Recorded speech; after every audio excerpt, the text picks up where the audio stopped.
Hello everyone, Omni-sensei here with What If I Was Reborn as Hades, the God of the Underworld, Part 5. If you enjoy this content, please smash the like button. If you haven't already, please subscribe to the channel.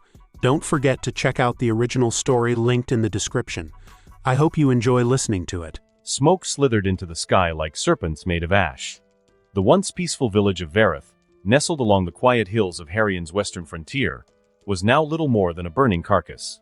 Its thatched roofs collapsed into flame, its wooden fences were torn down by crude axes, and its people, men, women, and even children, were dragged into the mud or butchered in the streets. Atop a fallen pillar that once held a small shrine to Hades, a man dressed in rough hide armor raised a bloodied sword and cried out, "Praise Zeus! Praise the gods of light! Burn the heretics!" A chorus of savage cheers answered him. The Free Tribes Coalition, emboldened by the blessings of Olympus, ravaged every Harian village that stood loyal to the gods of the underworld. To them, Harion's worship of Hades, Hecate, Styx, and other chthonic deities was blasphemy, a stain that needed to be cleansed by fire and steel. Another priest of the Free Tribe stepped forward, swinging a censer dripping with fragrant smoke. He scattered the ashes of a Harian holy book into the wind. "These worms kneel to the dead. Let them join them. Bury those worms in the ground. Make them meet their deity." The warriors laughed, and the fires roared louder.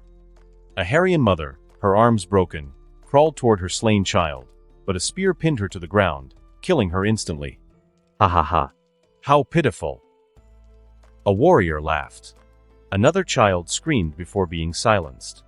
"Noisy," said another warrior in annoyance. The warriors laughed, some even making a game out of who can kill more and who can be more cruel. Some of them would drag a woman and grape her, laughing as the woman would struggle, yet to no avail. "Once done, they will be killed. There is no future for these pagan worshippers," screamed one as he cut off the head of a villager. "Praise be to Zeus. Glory be his name." They cheered as they burned every house they came across. However, just as one of the marauders raised a torch toward the last standing house to burn it, a sound tore through the valley. "Whip!" The torchbearer choked on his breath. His eyes bulged. An arrow jutted from his throat. Blood gushed out from his neck like a fountain as he twitched before falling down to the ground. Silence. The invaders stared at the corpse in shock. However, they weren't given time to process the scene as another shot was fired towards some invaders. Thwip. Thwip. The arrows whistled like vengeful ghosts, striking down 3 more warriors in a heartbeat. The air grew heavy. And it was only at this moment that they finally reacted. Enemies. Prepare for battle. The invaders quickly gathered into formation as they formed a defensive line of hundreds of men, all facing towards the direction where the arrow was shot from. At first, there was just silence. Then, a sound like thunder rumbled through the trees beyond the hill. The ground shook. The birds fled. The invaders froze. From behind a charred line of trees, the earth seemed to groan, and then they saw it. A wave of iron and discipline surged forward in formation. Dozens, then hundreds, then thousands of armored soldiers emerged like a rising tide of steel. Each man wore gleaming plate armor etched with a black crest of the Harian army, the twin serpents coiled around a sword. Helmets obscured their eyes, but their steps were unified, their presence deafening. The Free Tribes warriors stood dumbfounded, blood dripping from their weapons, breath caught in their throats. The Harian army marched without a sound except for the clank of metal boots, the rumble of siege beasts behind them, and the haunting call of horns that echoed like the wails of ancient spirits. At the center, atop a black warhorse clad in barding of bone and silver, rode a man whose very aura seemed to split the mist, General Kyrian. Clad in a black cloak over blood-steel armor, Kyrian carried no shield, only a long, curved greatsword that had once beheaded a disastrous beast. His helm was shaped like a fanged skull, and his crimson plume fluttered like a banner of vengeance. He raised his sword to the darkening sky, and his voice roared over the battlefield, "Harian bleeds. Who dares wound our flesh?" The Harian soldiers roared as one, their voices shaking the forest and mountain alike. "Tear apart those who harmed our home. Show the might of Harian. For Lord Hades. For King Helios. Charge." Kyrian pointed his sword forward, and the horns blared again. The cavalry broke formation and surged ahead, followed by lines of spearmen and archers who loosed volley after volley into the sky, their arrows falling like black rain. At this moment, the free tribes was immediately shaken. In fact, some of them had already dropped their weapons and run away. Run! Run! Run! Do not look back. But it was futile. Steel met flesh. Order met chaos. The free tribes were not warriors, they were zealots. And zealotry alone cannot hold the line against trained men forged in war and hardened by duty. Kirian personally cleaved through the center ranks, his sword trailing arcs of flame as it cut through shields and skulls. His horse trampled bodies, its hooves stained crimson. The priest of the free tribes raised his hands to pray. Hail Zu! Kirian beheaded him in a single stroke. Within minutes, the battle was no longer a fight, it was a slaughter. One of the free tribes' leaders tried to flee into the woods but found himself surrounded by Harrian troops before he could do so. He dropped to his knees. Mercy! I was only following the gods. Kirian stepped toward him, dismounting. You followed them into damnation. He turned to his soldiers. No prisoners. The Mun screamed, but it was drowned by steel. Kirian observed the surroundings. The whole village was burning, and there were no survivors. He clenched his fist. They were too late. They underestimated the ruthlessness of their fellow humanity. To think their faith in a god would allow them to abandon their morals and completely sink to depravity. Theology wasn't meant to make humans like this. You damn traitors. I will not let even a single one of you live. When the sun finally dipped behind the trees, all that remained of the free tribes was ash, blood, and silence. Kirian stood amid the ruin, his sword dripping. He turned toward the shattered shrine of Hades and gave a slow nod of respect. Vareth has been avenged, he muttered. But Harrian's vengeance cannot be quenched by just this. He turned towards his army. We head north. March with me. In the distance, as the army began to march again, black birds circled above. The war had only begun. High above the world, beyond the clouds and the shifting currents of mortal time, stood Mount Olympus, radiant and eternal. Its marbled halls shimmered under the celestial sun, kissed by golden winds that never stopped blowing. Between the high pillars of its temples, divine laughter echoed. Wine flowed in fountains, and songs of excess and celebration filled the air. But amidst the revelry of gods, there was one place of stillness. A chamber of thought. A balcony of silence. There, away from the others, Athena, the goddess of wisdom and war, stood alone. Her silver robe billowed lightly in the mountain breeze, but her eyes, sharp, gleaming with restrained excitement and fascination, were fixed on the world below. On the burning earth. On the chaos of mortals. On the war. Her vision pierced the veil of clouds, descending past the skies to the world of men, where blades clashed and banners burned. She saw the smoldering village. She saw the bloodshed. She saw the Harrian army emerging from the fog of ash like a tide of iron and discipline. And at the center of it all, Kirian, the general of heroes, a Mun wrapped in steel, his heart beating with unwavering courage. She watched as he rode into the mass of zealots, not hesitating for a breath, cleaving through the chaos with courage more divine than many gods she knew. Her breath caught. She didn't know why, but this display of resolve and strength moved her. No, it thrilled her. She took a step closer to the edge of the balcony, her fingers curling around the rail of enchanted marble. Her heart, which had been cold and quiet since her birth, started racing. It was a foreign, alien sensation. Something she had never known. Excitement. She gasped softly, her pale lips parting as another wave of emotion surged through her. Kirian was outnumbered 20-1, and yet, he did not yield. He did not falter. Instead, he carved a path through enemies as if fate bent to his will. A mortal, doing what should be impossible. Her body shuddered. Fascinating. She whispered to no one. Not even the birth of a star had stirred her. Not the rise of civilizations nor the songs sung in her name. But this, watching someone rise from the pit of mortality to grasp something eternal, this gave her something she had never felt. Obsession. Mortals had always been beneath the interest of Olympus. They were like insects, flitting, short-lived, and fragile. But as Athena watched Kirian carve his way through hopeless odds, shouting not in fear but in fury, she realized. These insects could burn like stars. What did Hades call them? She whispered to herself, eyes fixated on the spectacle. Ah, yes. Heroes. She repeated the word, tasting it like honey on her tongue. Heroes. Men and women who defied fate, who fought even when death seemed certain. Mortals who rise beyond what they were born as, who make even the gods turn their heads. A name Hades created in honor of Helios, the king of Herion and lord of humanity. Herion was one of them. And Athena wanted more. I want to see more. She muttered. More Chaorians. More Helios. More warriors who defy destiny. More souls who shine brighter than gods. Mortals who overshadow all others. A smile, no, a grin, stretched across her usually reserved face. Her lips trembled with the intensity of it. Her cheeks flushed. Her heartbeat thundered in her ears. She was panting now. This wasn't just intrigue. It was addiction. Her hands trembled with possibilities. Her breaths came quicker. Her pupils widened. She leaned over the edge of her divine balcony as if trying to get closer to the action below. Go, she silently willed the soldiers of Herion. Stand. Fight. Rise. She wanted to see them bleed and not fall. She wanted to see them weep and not break.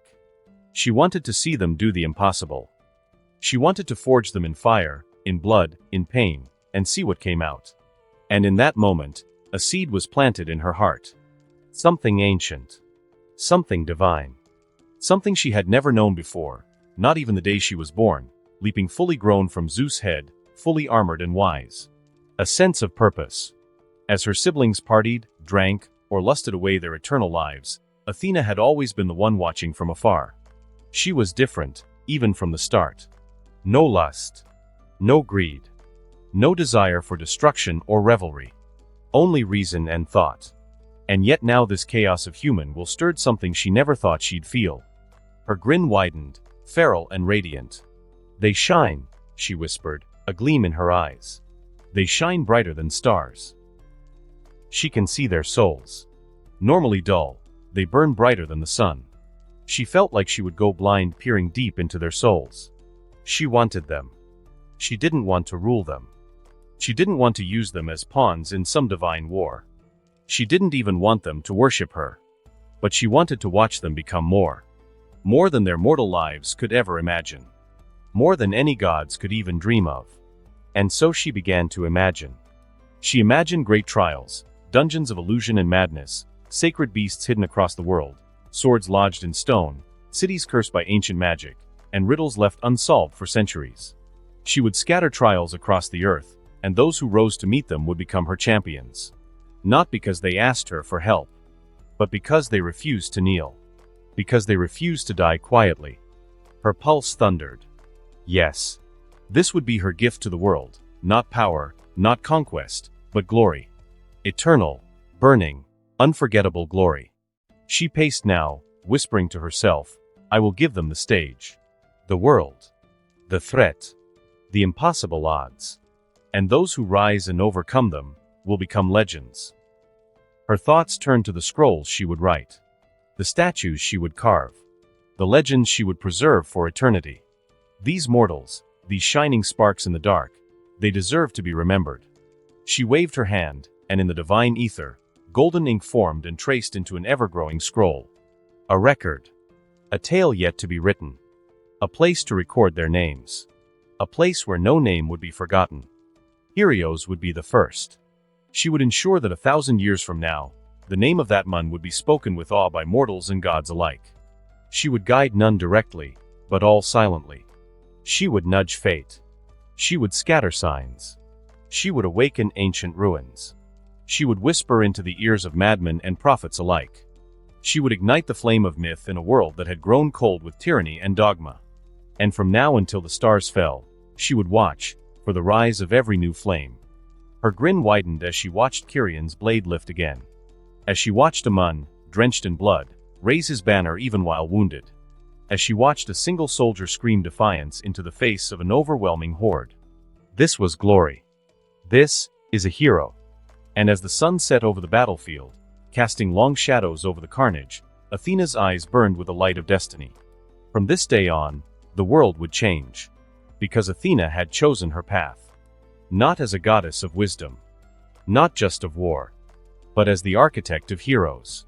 "Oh, what a glorious age this will be," she murmured, and closed her eyes, basking in the firelight of the battlefield below. The age of heroes had begun. And Athena, the ever-watchful, ever-thinking goddess, would not miss a second of it. For now, let's start with this. The epic of Helios, king of humanity. The golden banners of Helion swayed gently within the grand hall of the citadel, high above the marble floor where King Helios sat upon his obsidian throne. The air buzzed with reports of victory. Scroll after scroll was unrolled before him by armored messengers and red-robed scribes. One after another, they told of triumphs at ravines, forest strongholds, and river crossings, each battlefield a chorus singing of Helion's glory. Captain Tyros reports that the Wolf Hills have been retaken, Your Majesty. The 12th Legion crushed the rebel archers along the River Rame. Their commanders were executed. Supply lines are untouched, and morale among the outer villages is high. Our people sing your name again, my king. Helios sat in dignified silence, his eyes scanning the carved map laid before him, symbols representing villages, armies, and burning fields. A faint frown touched his face. Though the victories were many, each pin that marked a battle also marked blood. His people's blood. Around him, his council spoke with self-assured pride. "As expected of our soldiers," an old chancellor said, adjusting his gold-trimmed robe. "These savage traitors could never stand against the might of Helion." "Indeed," snorted an old lord, head of the council guard. "They bark loud but break like twigs when pressed." "Kyrian has performed splendidly," muttered another, as expected of that man. "He's really incredible." Helios said nothing. Though it is good to have this confidence, he really hopes that the war will end soon. Before anyone else could speak, the large doors of the throne room were flung open with a gust of cold mountain wind. A young messenger stumbled in, his cloak soaked in sweat and snow. "Your Majesty," he cried, bowing instantly. "A message from the front, from General Kyrian himself." The room immediately fell silent. "Speak," Helios said, his brows furrowed in confusion. "Did something happen to Kyrian?" The messenger unrolled a scroll, voice trembling slightly as he read. "General Kyrian reports that the enemy leaders have requested an audience with you, my king. They claim they wish to negotiate a surrender. They have proposed to meet, atop Mount Therion, in 3 days' time." The hall fell into stunned silence. Then, as if on cue, the council exploded into outrage. "This is a trap. Do they think we are fools? They seek your blood, your majesty, not peace," a councilman spat. "Yes. Those traitors would never surrender. They'd rather have your head than forgiveness." Malian growled. "What a bunch of fools. Do they think they can trick us with this? They lost in battle and now wish to claim victory through deception. Let Kyrian handle it. If they wish to surrender, let him take their knees." But Helios did not echo their fury. He stood slowly, his crimson cloak falling across his shoulders like a mantle of fire. His golden circlet caught the torchlight as he walked down the steps of his dais. "Enough," he said, his voice gentle but firm. His voice cut through the bickering like a blade. "Even a lion must observe and listen before it strikes," he said. "What if their surrender is sincere? Shall I, the king, turn away a hand raised in truce? Shall I continue this pointless war that can only give nothing but needless bloodshed? Your Majesty, they are cowards, rebels, and oath-breakers." A councilman barked. "They deserve steel, not mercy." Helios turned his gaze upon the Mun, his eyes sharp. "Again, what if they are sincere? If this ends the war, the burning, the cries of our children, the pyres in the night, should I ignore that chance?" The councilmen were silent. Even they could not argue with that. "I will go," Helios declared. "To Mount Therion. I will look into their eyes myself and know the truth of their words." "Your Majesty," said a loyal councilman, stepping forward, voice lowering. "You are the heart of Helion. We must not let any accidents happen to you." "I am its heart, yes," Helios replied, "but I am also its sword and shield. I do not lead from shadows. I lead with my people, before them if need be." He stared at the eyes of every councilman. Eventually, they all collectively sigh in frustration, knowing his stubbornness. Then take an army. Or at least the royal guard. Helios nodded after a long pause. I will take a company of trusted soldiers. 50 men. No more. Only 50? I must not appear at war when peace is offered. That would turn the hand back into a fist. The council exchanged worried glances. They knew their king's will was as firm as a mountain, and once he made a decision, no force could move it. And in his eyes, there was no fear. Only very well, Melian said at last. We pray that the gods watch over you, your majesty. Helios gave a single nod. As the meeting ended and preparations began, Helios looked out over the horizon from his high window, where the shadow of Mount Therion loomed like a distant sentinel. He did not fear what waited there. Whether deception or peace, he would face it. For the sake of his people. For the end of war. And perhaps, for the beginning of something more. Deep within the hidden chambers of Hades' fortress, Hecate stood before a wide, suspended crystal orb. Its surface shimmered with bluish-white mist, swirling with scenes from the mortal realm. In its depths, she watched the image of King Helios, preparing for his journey toward his uncertain meeting on Mount Therion with the pride of a lion and the heart of a boy. The chamber was quiet, save for the gentle hum of soul lanterns that floated along the carved obsidian walls. The scent of burnt myrrh and starlight, ancient and sharp, hung heavy in the air. Her eyes, like twin eclipses, narrowed as Helios' figure moved with certainty. TCH. She clicked her tongue, folding her arms. Hopelessly naive, she muttered. Marching into the lion's maw, convinced he can tame it with words. That boy's nobility will be the end of him. The orb flickered, momentarily darkening as Helios' image blurred in mist. Just then, a gentle echo of footsteps behind her made Hecate turn. Through the great onyx archway walked Hera, her poise regal, her golden gown flowing like a cascade of authority. Beside her, silent yet feral, strode Camp, Mount of Hades, cloaked in a storm of chains and scaled armor, her presence always a half-step from menace. Hera, Hecate greeted, folding her hands into her sleeves. What wind blows you down into the depths of gloom? The wind of duty, Hera replied, her voice calm but laced with urgency. And necessity.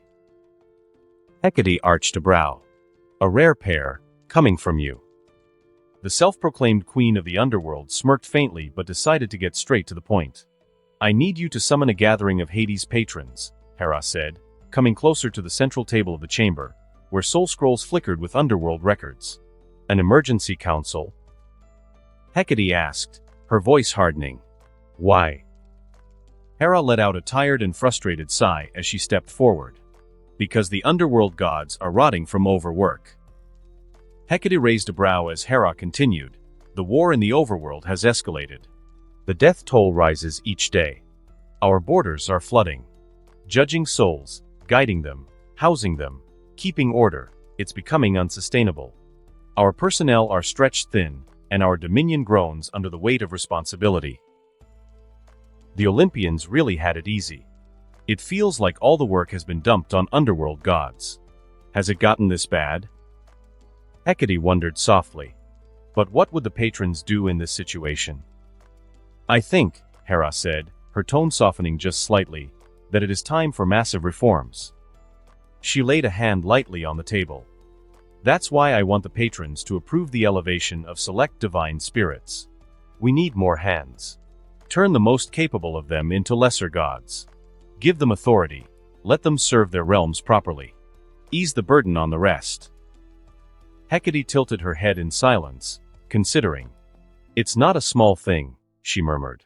To grant even a sliver of divinity, to elevate a spirit from service to sovereignty.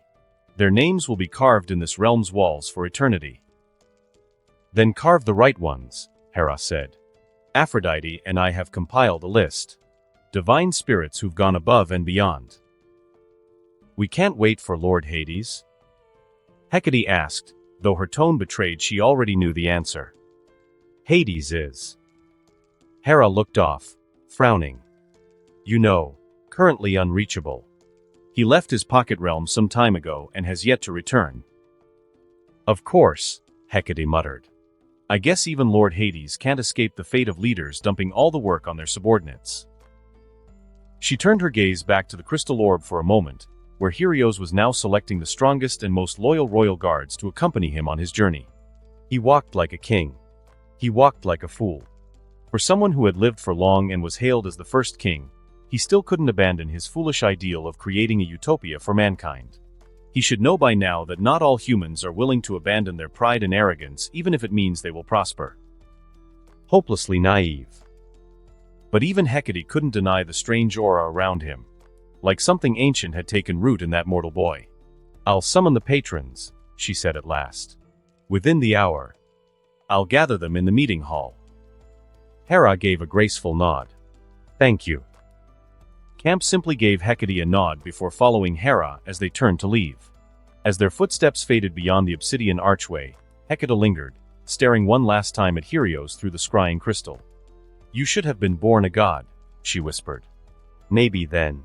No, perhaps it is because you are a human that you can shine brighter than any others." Then, with a flick of her hand, the image dissolved into smoke. The great chamber dimmed as she turned and strode away to summon the most powerful gods of the Underworld. The storm, it seemed, was still far from over. Underworld. Hanging fortress of Pluto. Hecate summoned her lamp, and a purple flame quickly flickered to life. With a wave of her hand, the flame danced and drifted into the wind, carrying her message to all patron gods of Hades. She sighed, "I hope those guys won't make things difficult for me." She has lived in the Underworld with those guys long before Hades was even born. So she knew their temper better than Hades. Although they are submissive and loyal to Hades, that is only because they respected him and acknowledged his power. In truth, they are selfish, arrogant, hedonistic gods who care for nothing but their own interest and pleasure. With Hades gone, she doesn't even know if those gods would respond to her summons. "Hades, please come back soon, the Underworld will be doomed without you." The rivers of the Underworld wound like veins through the realm of the dead. Each carrying the power of an ancient sovereign, a god in their own right, and each ruled their domain with unyielding pride. They looked down on everyone, even their fellow river gods. However, they all respected and acknowledged Hades as king, offering their undying loyalty. And not once had Hades done something that made them regret ever serving him. At this moment, a flickering flame suddenly lit up above the sky of the rivers, and along with it, a message from Hecate. "By the power given to me by Lord Hades, king of the Underworld, I request all the presence of the patrons in the hanging fortress of Pluto for a council meeting." A silence fell across the rivers of the dead. Acheron, the river of pain, heard it first. He sat upon a throne of basalt near his black churning stream, where the cries of the newly dead echoed like songs of mourning. His eyes burned with low embers. "Hecate? Who gives her the right to start a council meeting without our king?" His voice rumbled like tectonic plates grinding together. "I serve Lord Hades, not his shadow." He clenched his fists, the river beside him boiling from his fury. Then he exhaled, long and slow. "No, that which knew our temper. She wouldn't call us out if it were not important." He stood, the obsidian floor cracking beneath his steps. "I'll go. But Hecate, you better make sure your reasons are sufficient." Cocytus, the river of lamentation, also heard the summons in his cathedral of ice. The weeping souls frozen within his waters wailed as he stirred, their cries harmonizing with the distant chime of his sorrowful bells. Cocytus was tall and pale, with robes like liquid snow and a face carved from winter. He stared into the fiery message, then closed his eyes. "How arrogant, to summon the rivers as if we were mere servants," he murmured. "Still." He looked upon the souls beneath the ice, millions, trapped in regret. "I can also use this meeting to state my concerns." He rose, walking across the frozen river with steps light as feathers. "For the sake of the order that Lord Hades built, I shall listen. Once." Lethe, the river of forgetfulness, watched the message with cold detachment. She stood within her garden of white poppies, surrounded by sleepwalkers who had forgotten even their own names. Her hair flowed like mist, her eyes empty yet endless. "A meeting," she whispered, her voice like the last breath before sleep. "How tiring." She dipped a finger into her own river, stirring it softly. "I forget why I still care for such things." Then she smiled faintly, dreamily. Ah, yes. It is because this is his realm. She rose, every step a dance between dreams and death. I shall attend. If only to remember that feeling. Phlegethon, the river of fire, roared as the message echoed through his volcanic domain. He stood amidst magma, his skin blazing with heat, his hair a crown of flame. He crushed a soul fragment in his hand and sneered. Hecate summons me? My river flows for no one but the king. He paced his chamber, each step igniting the floor. But if we ignore this, Hecate might complain to Lord Hades, and I would surely be reprimanded. He growled, his pride clashing with his loyalty. Fine. I'll go. But that which better not waste my time or I'll burn her. He turned to a nearby spirit and shouted, Take charge of my river while I'm away. I shall attend this meeting. Styx, the river of oaths, sat still as a statue on her obsidian dais. Her waters, black and still, did not ripple unless commanded. Her hair was bright as moonlight, her eyes colder than death. She alone of the five bore no visible reaction. Only after several long minutes did she move, gently lifting a scroll of ancient law from her lap. Hecate cannot compel me, she whispered, her voice sharper than blades. But she has served Hades with loyalty and precision. She traced the summoning message with a single finger, and for a brief moment, her lips curled ever so slightly. Just this once, I shall follow your words. She stood, her robes trailing like ink in water. Lord Hades, I swore an oath to my river that I will serve the underworld you lead. But you are not here. She whispered, her voice containing a deep longing. She shook her head before disappearing with a purple mist. Hypnos, god of sleep, was dreaming of drifting galaxies and forgotten lullabies. He lay on a bed suspended between reality and dream, wrapped in a cocoon of golden mist. Soft breathing echoed in his halls, as countless souls slept beneath his spell. However, Hecate's message slithered through the fog of his domain and into his ears. Uff. Hypnos groaned, eyes still closed. Why must anyone speak during my nap hours? He turned, clutching a pillow tighter. Unless it's Lord Hades, no one has the right. But the message would not fade. With a long, exaggerated sigh, he rolled off the floating bed, his misty robe trailing behind him like clouds. He mumbled, Hecate, you heartless lamp sniffer, always ruining good dreams. Still, he rose. Because no matter how much he loathed it, Hades entrusted him with this role. As one of the 12 patron gods, Thanatos, god of peaceful death, stood alone in his chamber of silence. He had just finished ushering the soul of an old human soldier into gentle rest, guiding him through death like a silent guide in a snowstorm. The summons reached him mid-step. His eyes narrowed like storm clouds forming on the horizon. Hecate, he muttered. His voice, like cold iron, filled the chamber. Who gave her the right to call us while Lord Hades still remains in seclusion? His hands curled into fists. The audacity boiled beneath his calm face. But then, after a long pause, he unclenched his fist. No matter. She had also served as the king's right hand. So she shouldn't do something meaningless. Let's hear her first. His footsteps were silent as he vanished into shadow. Charis, goddess of violent death, was basking in the wails of the fallen. Deep in Tartarus, where even gods fear to tread, she danced barefoot across blood-soaked chains. The screams of tortured titans echoed as she dug her clawed fingers into one of their chests. Her laughter rang out like a sickle scraping bone. Then, silence. Hecate's message echoed through the flames. Charis froze mid-motion. Hecate? She growled, turning her blood-soaked face toward the ceiling. Interrupting me? She let out a shriek that sent lesser spirits fleeing. Cursed puppet witch. Even if Lord Hades is gone, you have no right to order me. She tossed the dismembered limb aside, hissing. Still, she walked away. Dripping in gore, blade still hot, Charis ascended from Tartarus. Not out of obedience, never that. But out of twisted curiosity. Why would that woman bother calling for a meeting?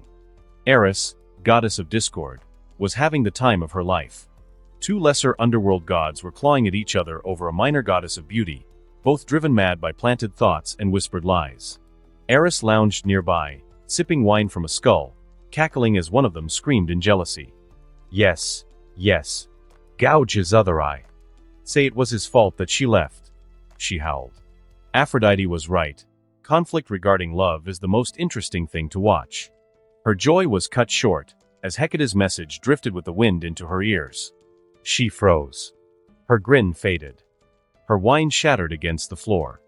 Oh, for Hades' sake, really, she snapped. Right when it was getting good. She rubbed her forehead with a groan. Hecate, always stepping on my fun like a funeral dirge. Still, she grabbed her golden dagger and disappeared in a flash of crimson mist. Fine. But I'm picking a fight the moment I get there. Truly a goddess of discord. Always looking for trouble. Aphrodite, the goddess of love, reclined on a throne of silken roses, her legs swinging giddily. Her chamber was perfumed with warmth, music, and beauty, unlike all the dark and gloomy chambers of the underworld. She watched two mortal men, noble warriors of rival tribes, lean in and kiss through the shimmering crystal projection. She giggled, clapping her hands. Oh, I love forbidden love. These two were trying to kill each other just moments ago, but with a simple flick of her wrist, she made the two fall in love. It gets boring in the underworld, so she's looking for fun. She stretched her legs, humming, when Hecate's message arrived. Aphrodite blinked. The projection flickered, vanishing into mist. She sat up. Hecate? She whispered, voice low and curious. Her smile faded into a pout as she leaned back, arms crossed. Of course she'd interrupt. She glanced toward a portrait of Hades and her, gazing at each other with love. A painting she painted herself, using her imagination as a reference. Oh, how she wished Hades would look at her like that. She always ruins the moment. Still, she sighed, stood, and adorned herself in crimson silk embroidered with gold roses. She may call herself his right hand. She whispered, brushing a hand over her chest, but Hecate, soon I will be his heart. And with a flutter of petals, she vanished. The call was answered. 12 gods, 12 sovereigns of the realm of death. One by one, with protest or pride, with fury or fondness, they stirred. The council of the underworld was about to begin. And the halls that had been dormant for years would once again tremble beneath the feet of gods. With this meeting, the future of Underworld will be decided. In the cold, cavernous depths beneath Hades' hanging fortress, there existed a chamber, hewn from obsidian and lined with flickering torches of blue underworld fire. This was the Hall of Silence, the meeting chamber of the 12 patrons of the underworld. No spirits had ever seen it. Even many gods feared to step inside. But now, for the first time in years, the patron gods returned.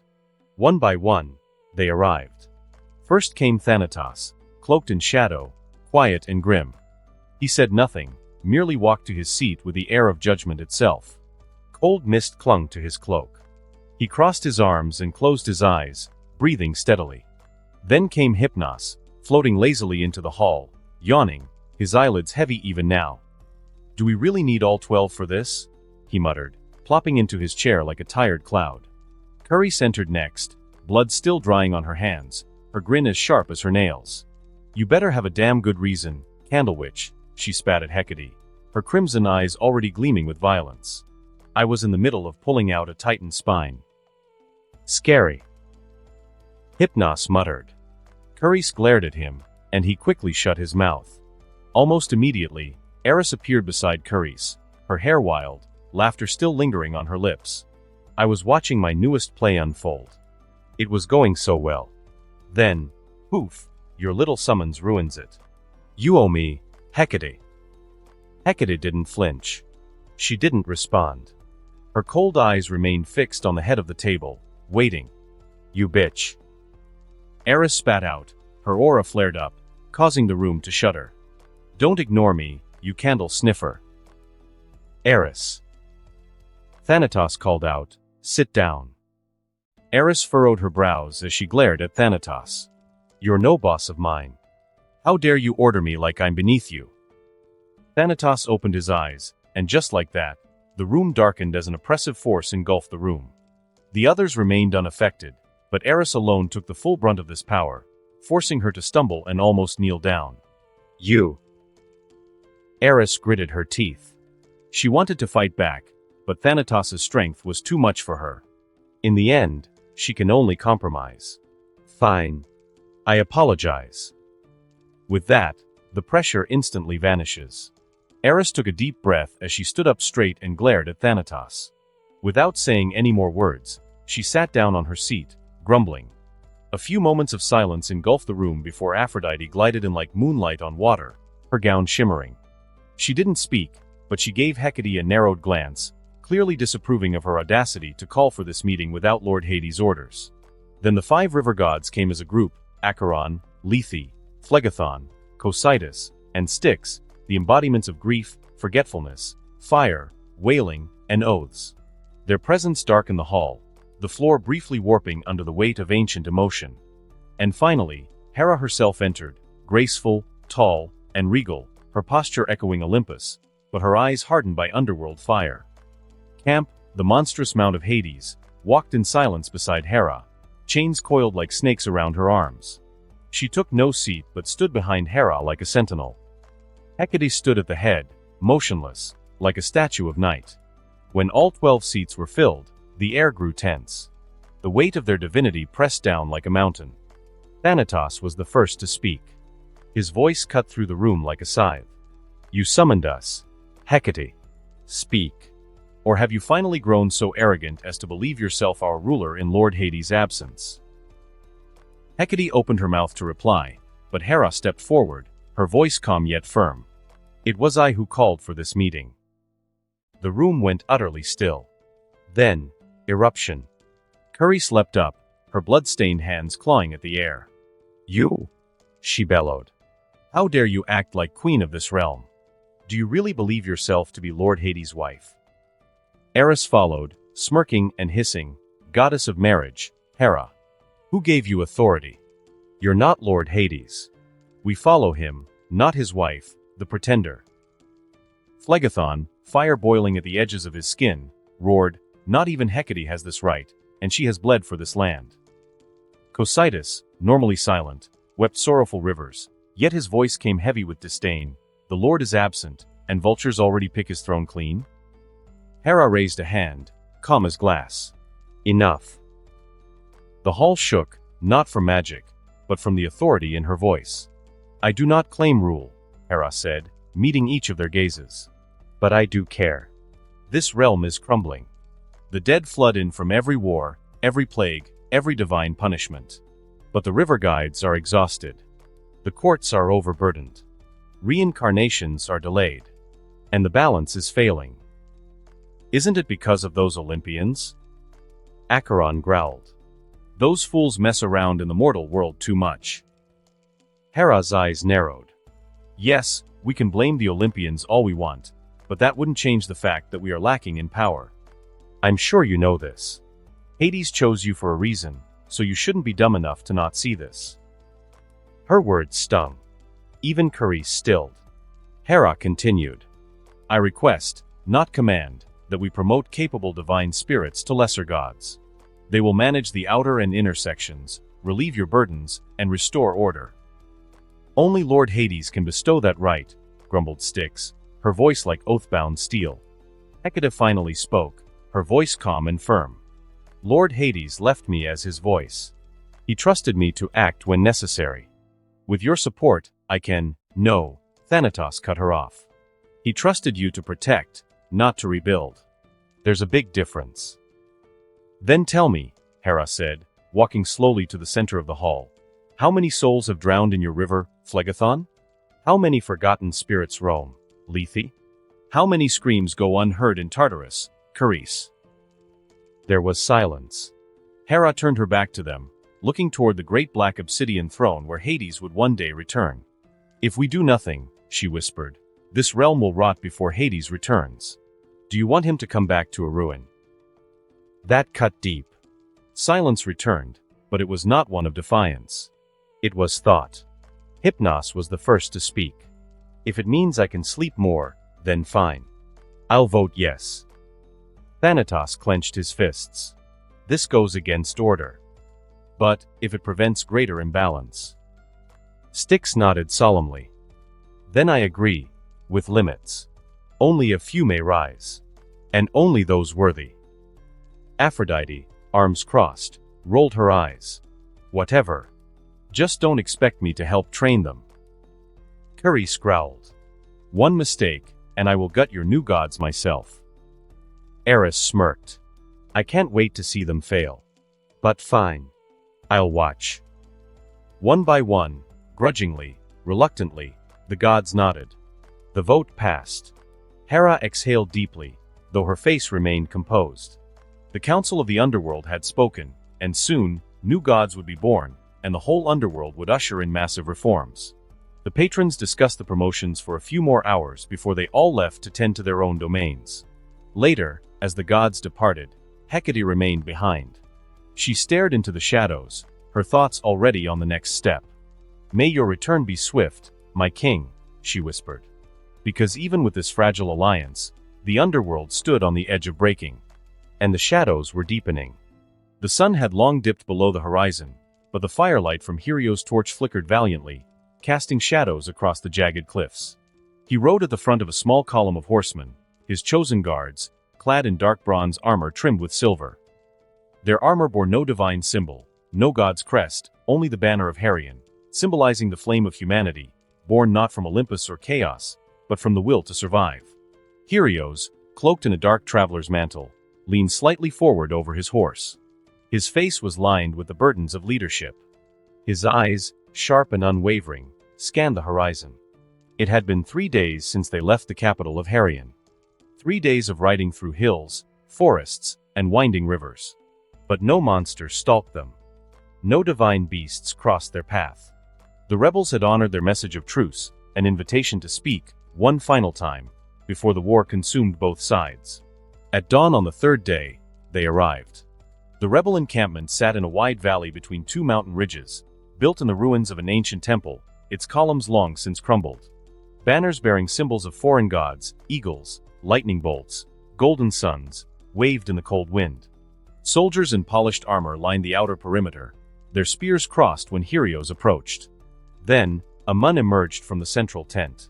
Tall, elegant, and disarmingly beautiful, he moved with the grace of an aristocrat, golden hair cascading like silk down his shoulders. His armor glimmered unnaturally, woven with divine threads, and a white cloak trailed behind him like the wings of a swan. Helios dismounted calmly, his guards forming a wall behind him. Varen smiled, stepping down from his horse with theatrical elegance, extending a hand. King Helios of the Herion Kingdom, he said. The mortal who defied Olympus. I must admit, I was curious to meet you. Helios shook his hand. And you. I've heard stories. You rose from a humble priest to a god-kissed warrior. Varen's smile widened. Praise be to Lord Zeus. There was tension in the air, like the hum of an arrow moments before it flies. They sat at a stone table prepared in the shade of a dead tree, guards keeping a cautious distance. Helios noted the sigils carved into the stones around them, symbols of divine protection, almost certainly meant to suppress sudden violence. Neither trusted the other. The talks began civilly. They spoke of war, how it had already claimed thousands, and how it would soon claim thousands more. You know why we must talk, Varen began. Your soldiers are fierce, brave. But this war is strangling both our futures. For every man we kill, a dozen more families cry. This land bleeds. Helios nodded slightly. I agree. Varen was clever and eloquent. This war is a wound, he said. It festers. It burns. I do not desire more blood. We can end this before it consumes us both. Helios nodded but said nothing. Varen leaned in. All I ask is that you allow us to pray. Let the people of Herion worship gods as they choose. Let temples be built to Zeus, Apollo, and Athena. That is the price of peace. Helios' eyes grew hard. No. Varen blinked. No. I can bend on trade, on borders, on prisoner exchanges, Helios said, his voice quiet but firm. But I will not allow my people to kneel to those who once laughed as we starved. We rose from the ashes of a world they shattered. Why should we offer them our prayers? You would let your people suffer and die just because you deny us the right to build temples? No, Helios said. I would never make them abandon their dignity, even if it means dying for it. Varen's eyes narrowed, still with a smile on his face. What is dignity to Grace? We can have peace. We can have wealth, power, strength, anything we can ask for, and all of it for just a temple. Why must you refuse? Hirio's voice sharpened. You ask me to allow temples to gods who called us vermin, who left us to rot in famines and fires. You ask me to let my children kneel to those who once crushed us for sport. I can agree to many things, but not this. Varen's smile faded. Then you're more foolish than I thought, he said coldly. You're just a mortal. Fragile. Temporary. You're not even a demigod. Hades hasn't given you divinity and hasn't made you one of his blessed. You have no bloodline, no heritage. Just your pride and your dirt-born kingdom. Helios said nothing. He could have told him. He could have said that Hades had offered to make him divine, had offered him immortality, power, and the chance to become a true god-king.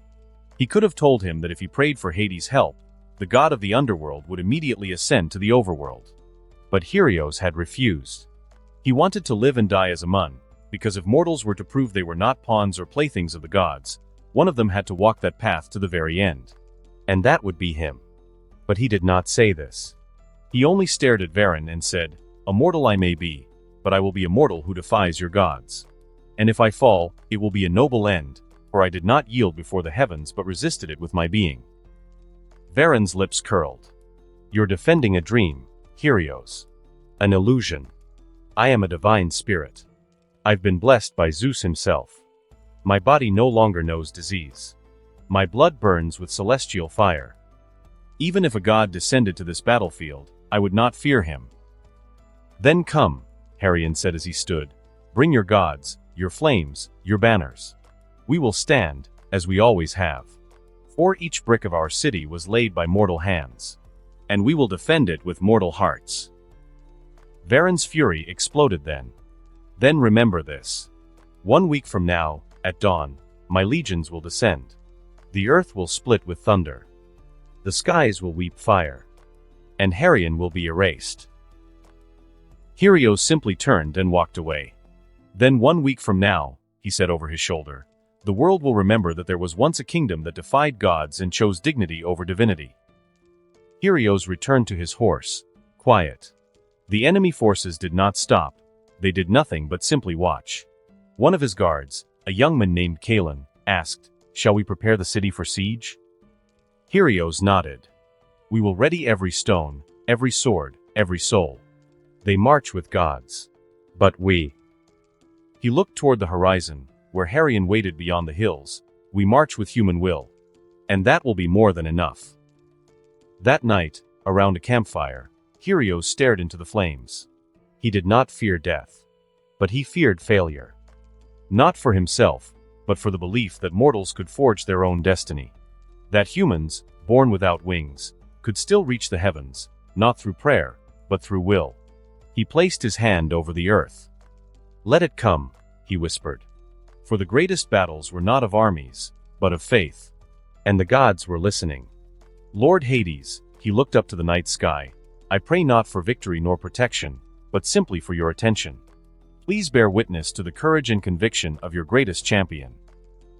In the caves beneath Fate's roots, where time thickened and space rippled, Gaia and Hades had united again and again, entwining earth and death, womb and void. Their union was not carnal but cosmic, rivers boiling, mountains groaning, stars dimming each time they came together.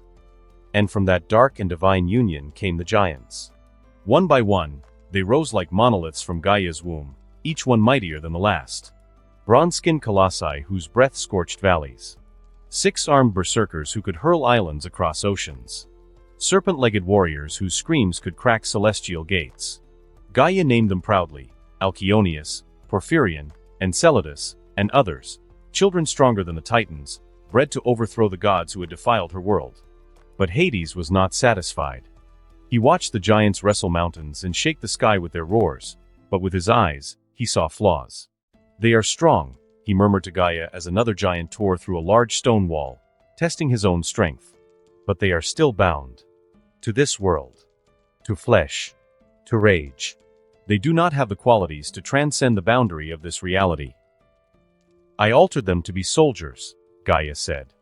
A weapon to be used against the Olympians. But they are not what I'm looking for, Hades replied, his eyes turning towards Gaia.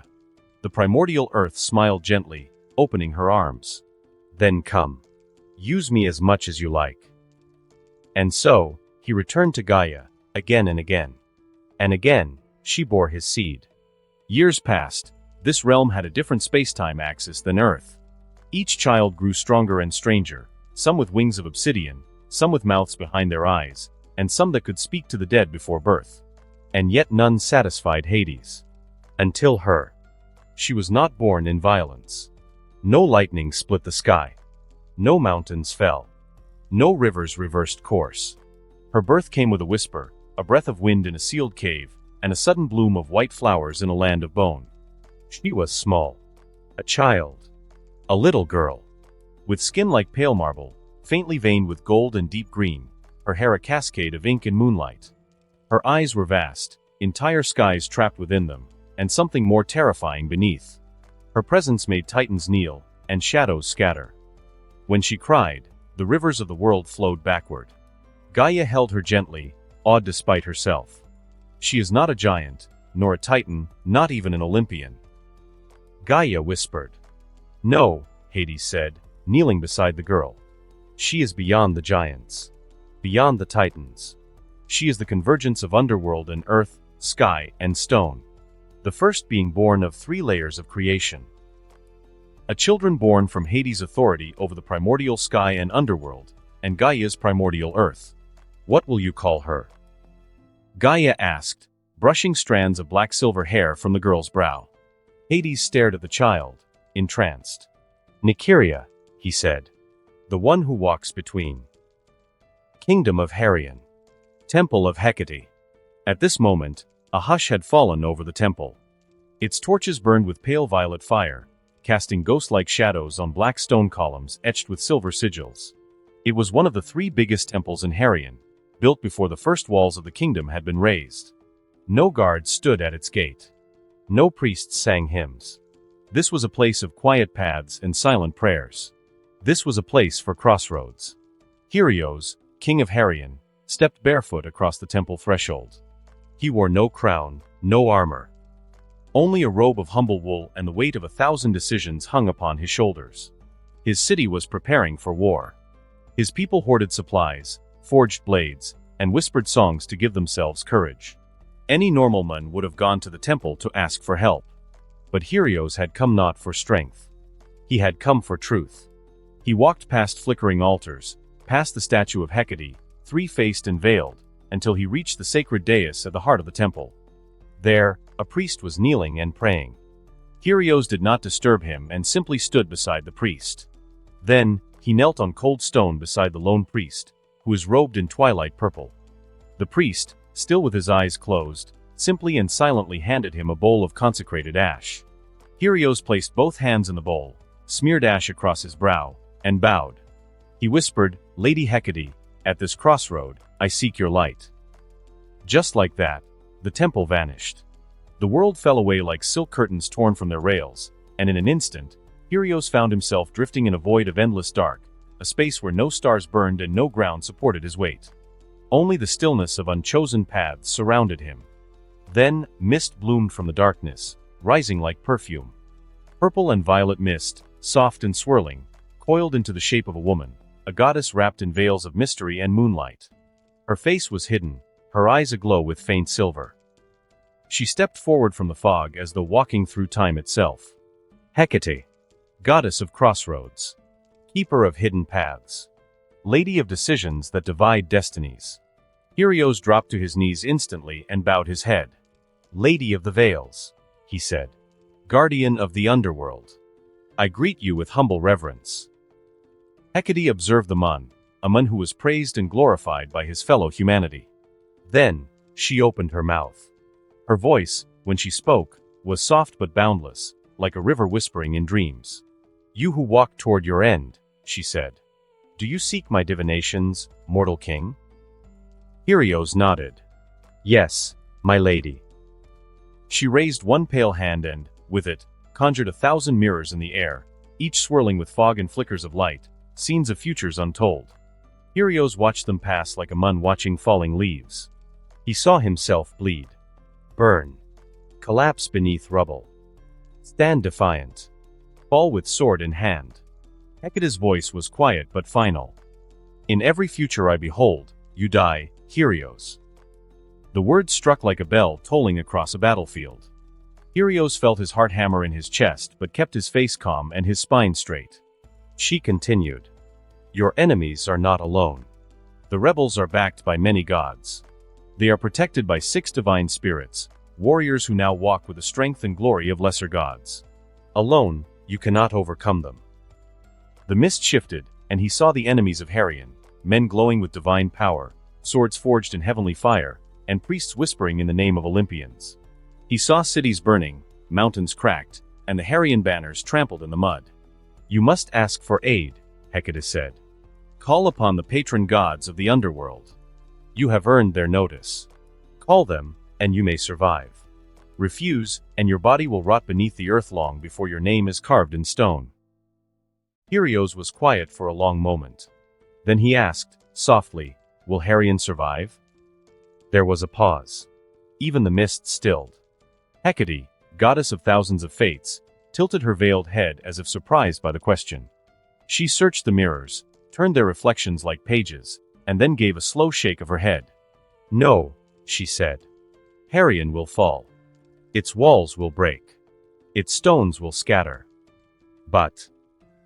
She raised one hand again, and from the darkness came a soft light, glimpses of children herded to safety and of mothers and elders rebuilding villages on distant hills. Of stories being told by firelight, stories of Harion's last stand. Of courage. Of pride. Of defiance. Your people will endure, she said. And through them, your flame will remain. Helios bowed deeply. That, he said, voice quiet, is more than enough. The goddess regarded him for a moment, as if seeing something rare, a soul who could carry his fate without asking it to change. You walk your path with unshaken feet, she said. The world is full of those who fear death. But you remind it why it should fear you. Helios smiled. It was not a proud smile. It was a small, tired one, the smile of a man who knew his duty and had made peace with it. Thank you, my lady, he whispered. And with that, the vision faded. Helios returned to the temple, his eyes filled with starlight and ash still upon his brow. The priest stepped back respectfully as Helios rose. He said nothing as he exited the temple. Outside, the sun was rising, casting gold across the walls of a kingdom that would soon become legend. A few days remained. Helios would make every moment count. Not for himself. Not for a crown. But for the people who would one day whisper his name at their own crossroads. The thunder of hooves had long since faded as Helios, first king of Harion, walked through the wide stone corridors of his castle. Word of his return had already reached the capital, and the High Council awaited him in the throne room of Harion. The heavy doors creaked open, revealing a semicircle of cloaked figures surrounding the high obsidian throne. There were dozens of them, old and young, generals and sages, masons and scholars, all chosen for their deeds and dedication to the people of Harion. The torchlight flickered over their expectant faces as Helios walked the black stone path toward his throne. Silence hung in the air, thick and heavy. The council bowed low but did not speak until Helios sat. He did. Only then did the eldest among them, an old sage, step forward. Your Majesty, he began, we have been awaiting your word. May we ask what the goddess of Crossroads said about our future? He hesitated. The room held its breath. Finally, Helios' eyes met theirs, calm and clear. She showed me fire, he said, his voice like iron dragged across earth. Harion will burn. Not through treachery nor divine wrath, but war.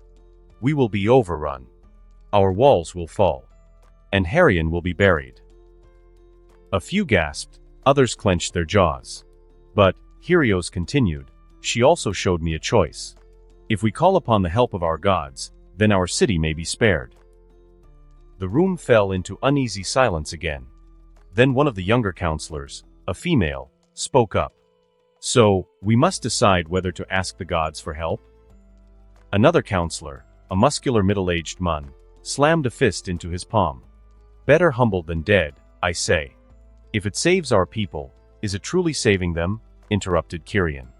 We built this land with our own hands. Must we need to trouble our gods for mortal disputes?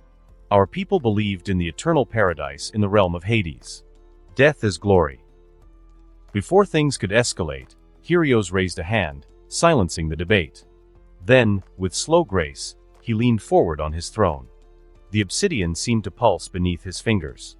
I ask you now, not as your king, he said, but as your brother, your comrade, your kin who walked with you across the scorched plains, who built this city with calloused hands and sleepless nights, I ask you, what is Herion? What does it mean to you? They looked at one another. Then, a counselor stepped forward, face full of pride. Herion is pride. It is stone laid by mortals, for mortals. It is ours. We have built it with our own mortal hands. It is our home, said a female counselor, voice trembling slightly. A dream we made real, not through miracles, but through unity. It is blood, growled Kyrian. Our fathers and brothers died to build it. Our sons and daughters were born within its walls. No divine savior built our walls. No god fed our starving. It is proof, said another counselor, that mankind can rise. That we are not doomed to beg a divine feat for every crumb of life.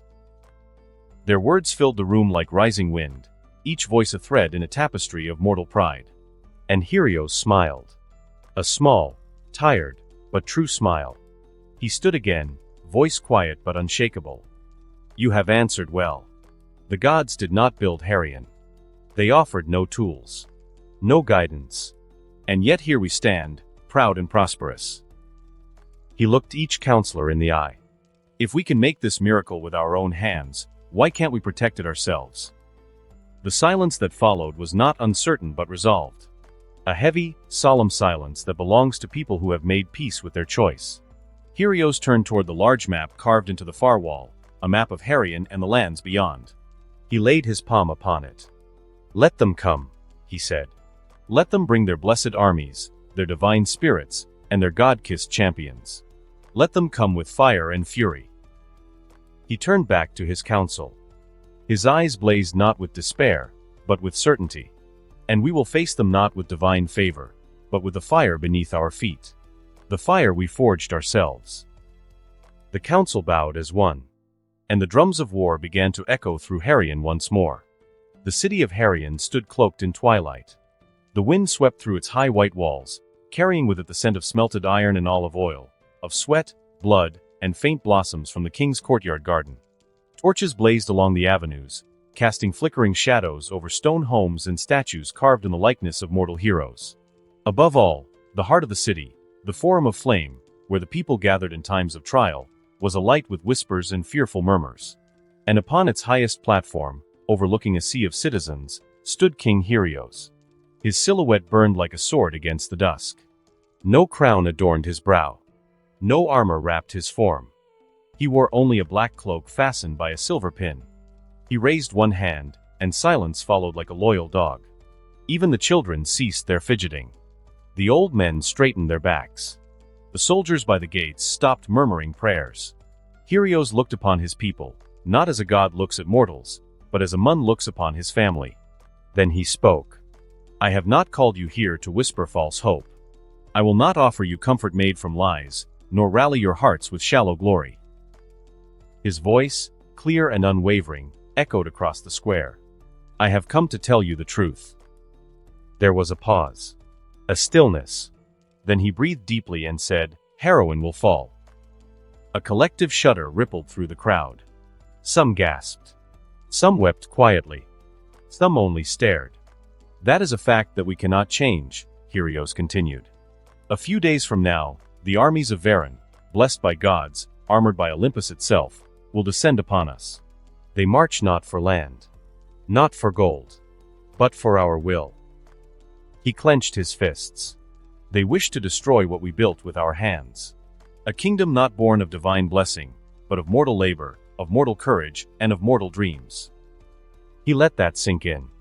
You may choose to flee. There are roads out of Herion still open. You may seek sanctuary in distant cities. You may even kneel and offer prayers to the god. His gaze was calm, gentle. If you wish to drown your fears in wine, to spend your last nights in joy or oblivion, do it. This kingdom was always about choice. That is what makes us free. He paused, then stepped forward. But if there is even one among you who still believes that our story is worth continuing, then stand. A hush followed. Then a child rose to his feet. Then a mother. Then a soldier. Then hundreds. Thousands. Helios raised his hand again, and the silence returned. Harion will fall. That is the truth. Not because we are weak, but because the gods fear what we represent. He turned slowly, arms outstretched. But hear me now, the fall of Harion does not mean we also fall. Just because they burn our homes does not mean they erase our values. He pressed a hand to his chest. If just one among us sees the dawn of victory, if one soul carries the fire of our dream forward, then our values, our way of life, will be engraved in that one's heart. The people stared, eyes wide, some trembling, some standing tall, emboldened by the fire in his words. I will not promise survival. I will not promise victory. But I promise you purpose. If we die, let it be for something greater than ourselves. He took a deep breath, his voice rising like a roar from the mountains. Offer me your lives, not because I am your king, but because I am your voice. Let me carry your dreams, your love, your pain. Let us pass on the glory that is Harion to those who come after. Not one of you shall be forgotten. Not one of you shall be small. He looked down at them now, every man, woman, and child, as if they were gods in their own right. So decide now, live and scatter, or die and become eternal. A heartbeat. Then another. Then one voice rose. For Harion. Then another. For the king. And then the plaza exploded in a storm of voices, fists raised, tears streaking across ash-covered cheeks. Helios closed his eyes, letting the sound fill him, move through him. They would fall. But the gods would remember them. The world would remember them. And perhaps, in some distant age, a child would hear their name and wonder. Who were the people of Harion? And then they would know the truth. They were not gods. They do not have divine blood. They were just men and women, who stood unbending, down to the last one. The wind that swept across the mortal world carried with it the echoes of drums, war drums, the chants of soldiers, and the cries of hearts too proud to kneel. From the shadows of the hidden realm where he had lain with Gaia, Hades, king of the Underworld, stepped into the gray veil that separated godhood from mortality. The air shimmered around him, the subtle warping of space that followed divinity wherever it trod. His obsidian robes flowed like shadow-given shape, and his purple eyes pierced through the layers of time and destiny like twin orbs burning in twilight. He turned his gaze to the mortal plane, to a soul not born of divinity or deep design. A soul whose prayer reached him like a whisper beneath an avalanche. Helios. A man who chose mortality in a world ruled by gods. High atop a hill beyond Harion, Hades stood, unseen by all save the winds and stones. From this place, he watched as the entire army of Harion lined the walls and plains outside the city. Tens of thousands, every sword sharpened, every banner lifted, every eye burning with resolve. Behind them, in the marble streets of Harion, the civilians remained. Not one had fled. Women, children, and the elderly, all had chosen to stay. Bakers became archers. Farmers prepared boiling oil. Children carried water for warriors. They would not run. This was their home. Their dream. This was the final glory. Hades smiled faintly. Not in amusement, nor condescension. It was a smile of kinship. Of understanding. I will bear witness, he murmured. To the moment your soul burns its brightest. At this moment, the sky split with thunder, though there were no clouds. The heavens roared, and 6 radiant figures descended from the storm, suspended in air like false suns. Their cloaks flowed like fire, and divine energy bled from their forms like molten gold. At their center floated Veron, arms crossed, sword gleaming with celestial enchantments. His eyes swept the battlefield below, where Harion's banner stood defiantly against the odds. Beneath Veron, thousands of soldiers in lesser armor marched into formation. They were outmatched in steel but empowered by the Olympians' blessings. They had tasted divinity and believed themselves invincible. Silence fell upon the field as Varen's voice, amplified by divine will, rang across the distance. Kyrios. The mortal king stepped forward, armor forged in the flames of Harian's last mountain, cloak stitched by the hands of the city's people. Do you regret it? Varen called, voice calm but cold. You still have time. Surrender now. I will ensure peace. Your people will live. You will be remembered not as a traitor to Olympus, but as a wise king who knew when to yield. Kyrios looked up at the shining figure in the sky. His face was serene, yet his eyes blazed like wildfire. You ask if I regret it? He echoed, raising his voice for all to hear. Varen, I have many regrets. I regret not planting more wheat in the last harvest. I regret not accompanying my loved ones more often. I regret not building more schools for the children. He lifted his sword. But this. He gestured to the people behind him. This stands for dignity? This refusal to bow to tyrants in silken robes? This fight for a world where we are not born to serve? His voice deepened. I do not regret this. Even if your God descends and forces me to yield, I will not kneel. I will point my sword to his throat and tell him. Humanity needs no gods. We were born to conquer the stars. Gasps and murmurs spread through both armies. Even among Varen's ranks, a few soldiers glanced at one another. Varen's smile twisted into a frown. Then you have chosen death. Kyrios nodded, calm. Then let it come. He turned to his army, raising his sword high. This is the day the world remembers who we are. Let them write songs, let them forge tales, and even if we fall, our fire will not die. The soldiers erupted into thunderous cheers. Even the civilians on the walls pounded drums, banged pots, and raised voices. Varen's face twisted into anger. Just you.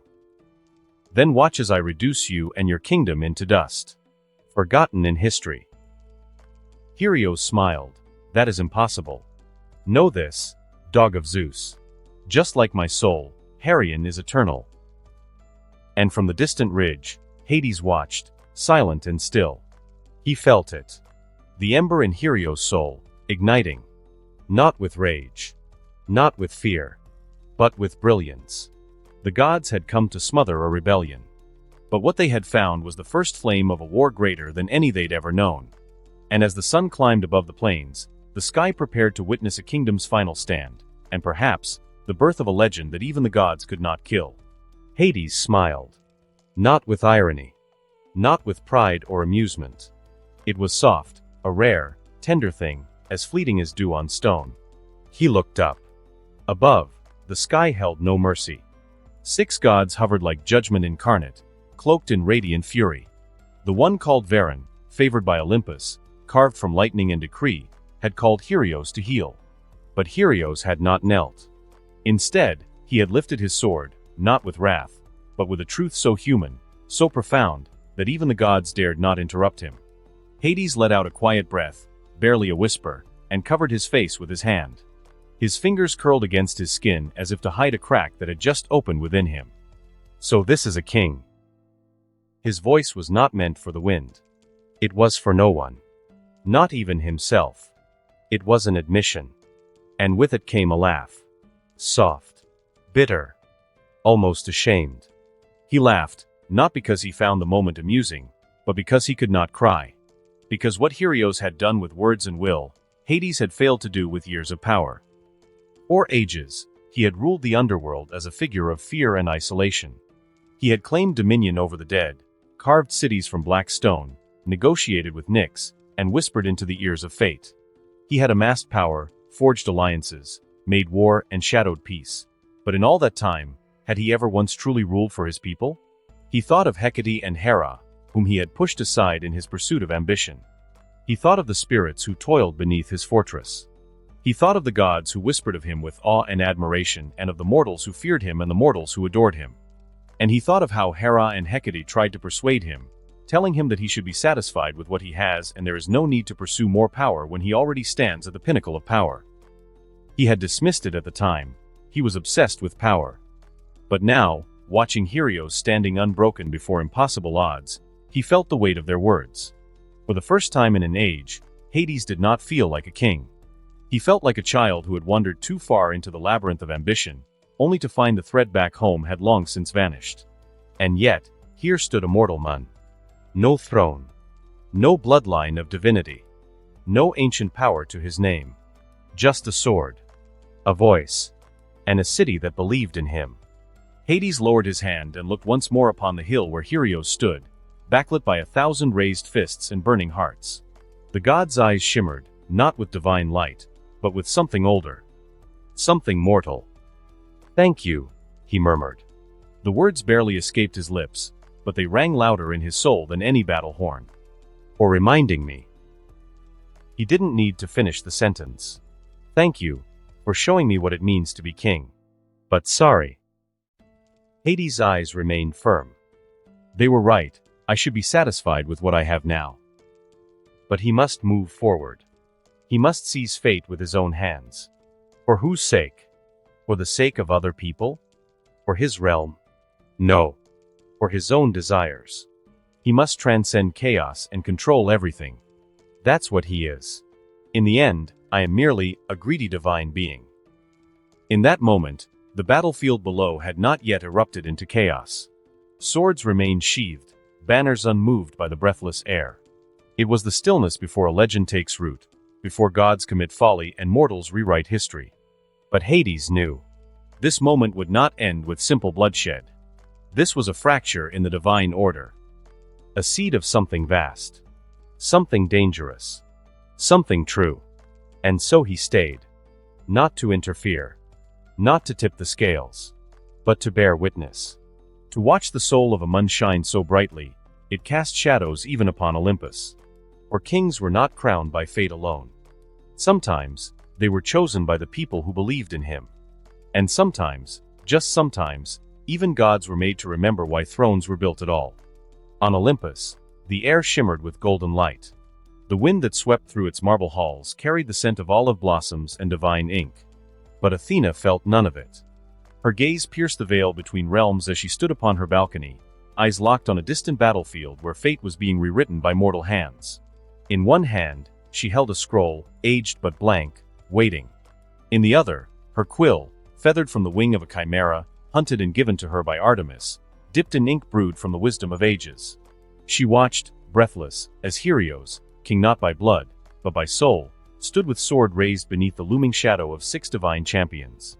The chosen of Olympus hovered like suns above him, yet still he did not flinch. Athena's heart beat faster. Not in fear, not even in concern, but in thrill. "So this is the pivot," she whispered, her gray eyes alight with fierce wonder. "This is the beginning." She began to write. Each stroke of her quill carved myth into memory and truth into tale. The parchment drank her words eagerly, knowing it was about to birth the first of a new kind of epic. Helios. A name that would outlast empires. The moon whose defiance broke the silence of the gods. Athena's lips curled into a subtle smile, though her eyes glistened with the weight of truth. She knew. He would not survive. No prophecy, no vision, no divine intervention would change that. The threads of fate had twisted too tightly, woven into a tapestry whose end was now too near. But that did not matter. For Athena, goddess of wisdom, of war, and self-proclaimed architect of heroes, understood something the others didn't. It was not how a moon died that shaped the ages. It was why. And Helios, his death would not be a whimper lost to history. It would blaze across the sky like a falling star, too bright to ignore, too eternal to forget. A mortal moon standing against Olympus. A city that did not flee but stood tall. A people who followed belief rather than divines. And at the center of it all, a king, carved from hardship, crowned by loyalty, guided not by prophecy, but by will. Athena trembled, cheeks flushed with anticipation. She could already see it, the aftermath. The tribes that would rise, inspired by his name. The poets who would sing of his stand beneath the thunder of gods. The smiths who would forge blades in his likeness. And the children, yes, the children, who would grow not dreaming of pleasing gods, but of challenging them. Helios was not merely leading a rebellion. He was beginning an era. The age of mankind had begun when he declared Olympus did not own the earth and built a kingdom for humans. And it would be his death that would start what Athena now named silently, the Age of Heroes. An age of mortal resolve. Of strength drawn from spirit, not lineage. Of people who rose, not because they were born to, but because they chose to. Her breath hitched, and she could no longer remain silent. From high atop Olympus, beneath the silver dome of heaven, Athena shouted down toward the mortal realm. "Heroes!" she cried, her voice ringing through wind and sky like a bell. "O King, where all began. Show me your resolve. Shine brighter than any stars. And stand prouder than any gods." It was not a blessing. It was a coronation. Not of gold, nor laurels, but of memory, of myth, and of meaning. He would not hear her. Not now. But the wind would carry her words. The stars would echo them in their silence. And the world would remember. Athena turned back to her scroll. There were many more words to write. Many more tales to prepare. Because this was only the beginning. Heroes would die. But from his ashes, 1,000 would rise. And from their tales, she would carve a new sky. A sky not ruled by gods, but shared with mortals who dared to challenge the sky. The battlefield groaned under the weight of destiny. The skies darkened, not with storm, but with the presence of many gods who had gathered as silent witnesses. From mountaintops, celestial palaces, and distant stars, they came, not to interfere, but to observe what should have been a mere final act in a mortal's rebellion. Above the field stood 6 figures, serene, glowing, and unshaken. They were the divine spirits, God's favored extensions, blessed with celestial fragments of divinity. One stood foremost among them, Veron, clad in armor of divine crystal, his eyes glowing with disdain. He pointed his blade, a silver crescent forged in the moon's core, and roared, "Enough of this theater. Destroy him. Reduce this insect to ash." His voice, like thunder cracking through mountains, rippled across the battlefield. The chosen soldiers of Olympus, blessed mortals, warriors, and monsters born from sacred rites, surged forward like a tidal wave of divine fury. Yet Veron and the 5 other divine spirits remained still. To them, this was beneath their station, a mere formality. A cleanup. They would not stain their pride in a war between gods and men. It was then it happened. Helios moved.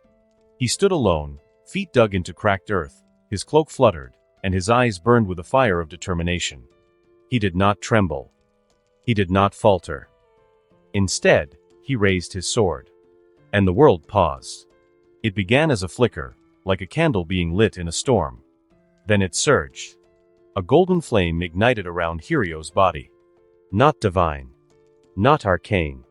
But something older. Purer. Something born not from Olympus, not from chaos, but from faith. The kind of faith that mortals gave freely, with love. From the city behind him, where farmers wept and warriors knelt in prayer. From children clutching handmade charms and mothers whispering his name into the night. From the countless who had followed him through hunger, storm, and endless war. That faith poured outward. The golden light gathered in the air, swirling like a living spirit, coiling around Helios' blade. It thickened and burned brighter until it became something real, tangible, like the arm of the people reaching through him. The gods who watched from the sky leaned forward. Even Zeus's thunder paused mid-cloud. "Impossible," whispered Dionysus, eyes wide. "That's our power," murmured Apollo. "The power of faith." "How could a human harness that power?" Poseidon exclaimed. "Faith is the power that can only be harnessed by gods that comes from mortals who believed in them." But this, it was not the gods being believed in. It was Helios. His people believed in him. Their king. Their shield. Their sword. Helios breathed slowly, his grip steady. His blade now glowed like a star being born. Its steel had disappeared, replaced with radiant gold, runes etched not by blacksmiths, but by hope. Veron's gaze narrowed. He stepped forward at last, lips curling in irritation. "What is that sword?" he asked. But Helios did not answer. He simply raised it to the heavens, light cascading over his form, his cloak flaring like wings. Then he spoke, not to Veron, not to the gods, but to the people who could no longer hear him from behind the walls. "This battle is not for conquest," Helios said. His voice echoed louder than drums of war. "It is not to take back land or to steal from gods. This battle is to protect every soul who gave me their trust." The light surged around him. His sword hummed, the air rippling in heat and awe. "Their faith gave birth to this sword," he said. "Forged not from iron, but from belief. Condensed into a single strike. This sword is the crystallization of humanity's glory. A sword that promises victory." He looked to the heavens, toward a god he had only met once but always honored. The silent king of the underworld. The watcher of souls and keeper of the afterlife. "I name it," Helios said, lifting the sword until it eclipsed the sun, "Pluton. The sword of truth. In the name of the god I worship, Hades." At that moment, the battlefield cracked. Varen's eyes widened. Wait, but it was too late. Helios swung. Pluton cleaved the sky. And the world was bathed in light. Golden light, pure and absolute, burst outward like a sun collapsing in reverse. It roared over the battlefield, swallowing monsters, divine champions, and armies alike. Mountains bowed. Rivers parted. The heavens themselves trembled beneath the weight of that single, impossible strike. The gods turned away, shielding their eyes. In the distant future, Athena would talk about this moment to her worshippers. That, she whispered to them, was the day the gods learned fear. Because from that day forth, Pluton, the sword of truth, would be passed into legend. A weapon not forged by divine hands, but by mortal faith. A symbol not of destruction, but of hope. And Helios, the man who had no throne, no crown, and no divine blood, would forever be known as the first hero, Lord of humanity, and the king where all began. The golden light faded. Silence fell like a veil over the battlefield. The wind carried no cries, no clash of blades, only the faint hum of sacred energy slowly dissipating into the air, like the final breath of a vanishing god. Where once stood a vast and terrible army blessed with divinity, armed with celestial steel, and trained by the will of Olympus, now, there was nothing. Not even ash. The very essence of the divine army had been obliterated, erased from reality by a single, world-shaking swing of Pluton, the sword of truth. Only 6 figures remained. Varen, at the center, knelt with one hand plunged into the earth, his armor fractured, the silver plating dimmed to dull gray. Divine blood, luminous and silver gold, oozed from the cracks in his form. Around him, the other 5 divine spirits groaned and struggled to rise, their radiant mantles torn, their once proud forms bruised and bent. Their pride had suffered more than their bodies. From the other end of the battlefield, a sound broke the stillness. It began as a whisper. Then a cry. Then a roar. King Helios. King Helios. King Helios. The mortal soldiers of Helion, their armor glinting faintly in the dusk, raised their weapons and cheered with voices that trembled with disbelief and glory. Men wept. Women screamed in joy. Veterans fell to their knees, clutching their hearts. Something impossible had happened. A Mun had defeated the divine. A king had held back the heavens. Just in that moment, the world changed. Humanity has already touched the skies. However, Helios did not join the cheers. He remained where he stood, sword still planted in the ground, his body trembling with fatigue. His cape billowed slightly in the soft breeze. Blood dripped from his chin, showing how much the attack affected him. His eyes, though dim, still glowed with purpose. His back, still firm. Still proud. Still unyielding. Then, a scream of divine fury tore through the heavens. Helios. Varen rose. His body was bathed in lightning, jagged bolts that cracked through the sky like branches of a dying tree. The wind howled as his wrath took shape. Every fiber of his being surged with divine power, authority that had been gifted by Zeus himself. "You dare!" he roared, his voice layered with thunder. "How dare a mortal raise a hand against the divine? This is blasphemy of the highest order. I will bring you judgment." Lightning gathered in Varen's hands, coiling into a massive spear formed from pure celestial wrath. The very clouds twisted, darkened, and bled electric fury. Helion soldiers gasped in horror.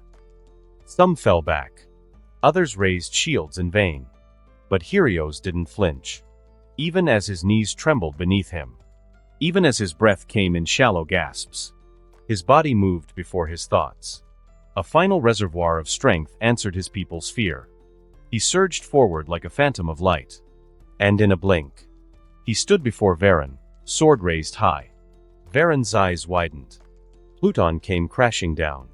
The divine spirit twisted just in time, narrowly dodging the strike. Hyrio's sword cleaved the air, splitting the ground in a chasm of burning gold. Varen skidded back, lightning flickering across his armor. Now! Varen shouted to the skies. Aid me, brothers! Kill him! Kill him now! And destroy Harion!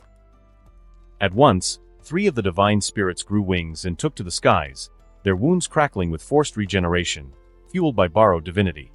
They descended upon Hyrios like falling stars, blades drawn, wings burning. Meanwhile, the other 2 divine spirits, still staggering but seething with pride, turned their fury elsewhere. Toward Harion's army. They flew like comets of wrath toward the mortal soldiers, determined to do what Varen's army could not, annihilate the people behind the king. Harion's warriors raised their weapons, hearts filled with courage, but the glow in the distance promised annihilation. Stand fast, bellowed a certain knight. Stand. For Hyrios. But no mortal had ever survived the full wrath of a divine spirit. The 2 spirits hurtled toward the front line. And Hyrios saw it. In that moment, between battle cries, lightning storms, and the trembling earth, he turned. Exhausted, nearly drained, he turned his gaze to his people. His eyes widened. His mouth opened, but no words came. They would be slaughtered. And he couldn't reach them in time. The 3 divine spirits had now surrounded him, swords raised, preparing to pierce his flanks and heart in unison. Varen grinned behind them, ready to strike a final blow once Hyrios was distracted. But still, Hyrios stood firm. He would protect them. Even now. Even at the cost of his life. His grip tightened on Pluton. Golden sparks flared again. His foot moved. But something else moved first. A blur of silver iron that carved a line through the sky. Kyrian. The general of Harion had moved like a comet, his tattered red cloak fluttering violently in the wind. His armor shone with light, and his eyes, those burning, stormborn eyes, gleamed with undying defiance. He held no divine weapon. No armor blessed by gods. Only an iron spear, worn from countless battles, that accompanied him since he could remember. This fragile mortal, he charged, bellowed a cry so fierce that it startled the heavens. To me, sons of Harion. This day is ours. Bare your fangs to the sky. Show them the glory and strength that is the kingdom of Mun. One of the divine spirits sneered. You dare approach the divine with that twig of mortal iron? Kyrian didn't reply. He leapt. A single leap, born of desperate will and unbreakable loyalty, and his spear slammed into the shoulder of the surprised descending spirit. Sparks burst. The attack did nothing, but it caused the divine spirit to pause for a moment. The second divine spirit dove in retaliation, his blade streaking like moonlight. Kyrian rolled beneath the slash, pivoted on one foot, and hurled his spear with a cry that echoed like a hymn. The iron weapon spun like a meteor, and struck. The spirit's wing clipped, his balance shattered midair. Kyrian drew his backup short sword and bared his teeth. Come at me, you dogs of heavens. Behind him, the stunned Harion soldiers blinked. Then one cried out, the general stands. Another shouted, for Harion. And then, 1,000 soldiers roared as one. They surged forward. Steel met divinity. Mortals, once trembling before the divine, now ran toward it with fire in their hearts. What they lacked in celestial power, they made up for in raw will. Shield walls locked. Spears thrust. Arrows flew in defiance of fate. Kyrian, still leading the charge, blocked a divine strike with his forearm. His bone cracked, but he didn't stop. He screamed as he stabbed his short sword into the spirit's flank.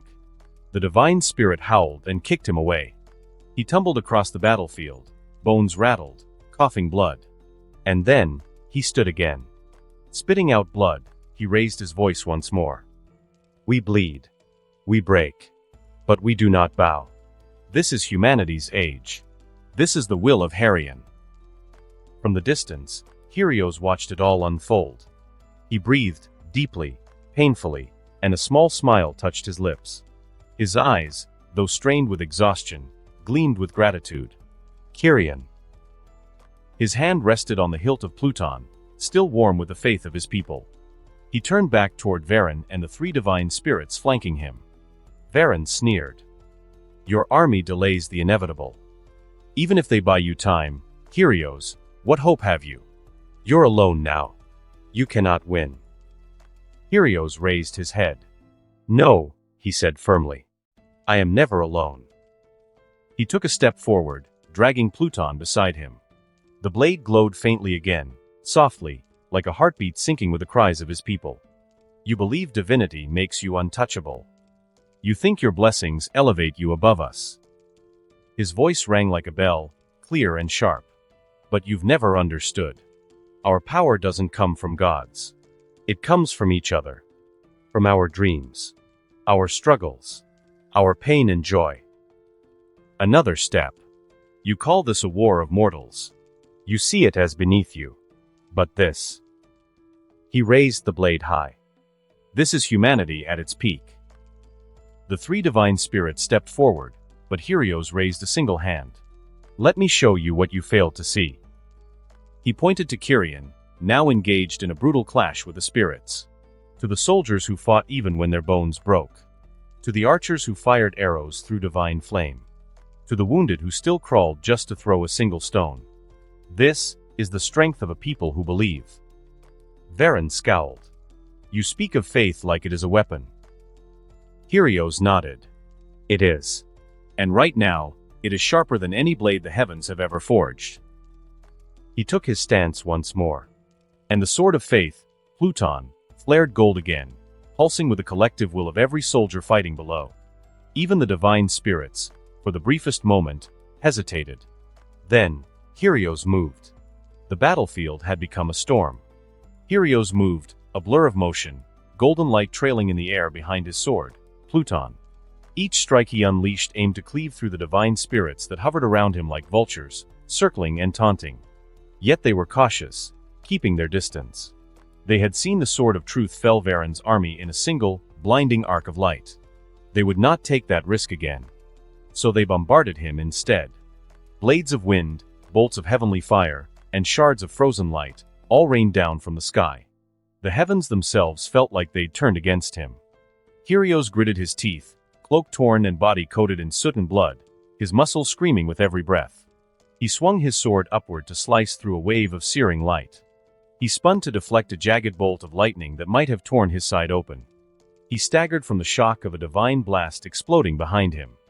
But still, firm as ever, he stood. His hands trembled. His legs buckled. His breaths came ragged and shallow. The sword of truth, once blazing like a golden sun, now flickered. Not because his people no longer believed, but because his mortal body was running out of fumes. Out of strength. Out of time. He needed to close the distance. He needed to strike. But they would not let him. Just then, a scream tore through the battlefield. Helios's head snapped around. In the distance, beyond the line of broken spears and burning catapults, he saw them, two divine spirits descending upon his army like avenging stars. Soldiers were thrown aside like leaves in a storm. Dozens fell in moments. Some tried to fight back. Others stood their ground, only to be incinerated in seconds. No. Helios whispered. Don't look away, roared Varen, and a bolt of pure divinity struck Helios in the chest like a hammer of judgment. The world turned black for a moment. Helios flew backward, crashing through the earth, digging a trench with his body. His bones cracked. Blood gushed from his mouth. His armor bent inward, puncturing his side. His sword clattered beside him, dim. Varen descended slowly, the skies crackling with divine fury around him. His eyes burned not with rage but with disdain. Why? He asked, approaching Helios, who lay in a crater of blood and dirt. Why do you keep resisting? Helios coughed violently, trying to sit up, his body racked with pain. You're just a mun, Varen continued. You will die here. Your people will follow. This rebellion, this defiance of the heavens, will be forgotten. You could have lived in peace. You could have accepted your place. So why? Helios did not respond immediately. He reached out slowly, wrapping his fingers around the hilt of Pluton once more. The sword flickered faintly in his grasp, its golden light answering even his weakest breath. He used it to push himself back to his feet. He wobbled, barely able to stand, blood dripping from his lips. But his eyes, those eyes, still burned. Not with anger, but with conviction. And then he spoke. Why do I resist? His voice was hoarse. Maybe the better question is. He looked up into Varen's divine gaze and asked, why do you bow? Varen blinked. The question struck deeper than the wound Helios bore. The god-chosen warrior hesitated, his shoulders twitching. You claim to serve the gods, Helios continued, stepping forward now, each word like a blow. But do you believe in them? Or do you obey because it is easier than standing on your own? Varen said nothing. You call us weak because we bleed and die as quickly as a candle in the wind, Helios whispered. But that is exactly why we are strong. Because we know pain. Because we rise again. Because we choose to fight even when we know we couldn't win. He lifted his sword. And now, Helios said, voice growing stronger, I will show you the power that no divinity can ever command. Pluton burst into light. But this time, it wasn't golden. It was white. Pure. Blinding. The faith of his people. Their pain. Their love. Their memories. Their hope. All of it, channeled into a single, mortal man who refused to kneel. The three divine spirits around Varen recoiled, shielding their faces. The very air around Helios trembled, not from divine pressure, but from something older. Something human. A force that had built civilizations. Toppled tyrants. Endured countless wars. The force of will. Varen stepped back. That light, it's not faith nor divine. No, Helios replied. It's our will and conviction. The battlefield quaked beneath the boots of men.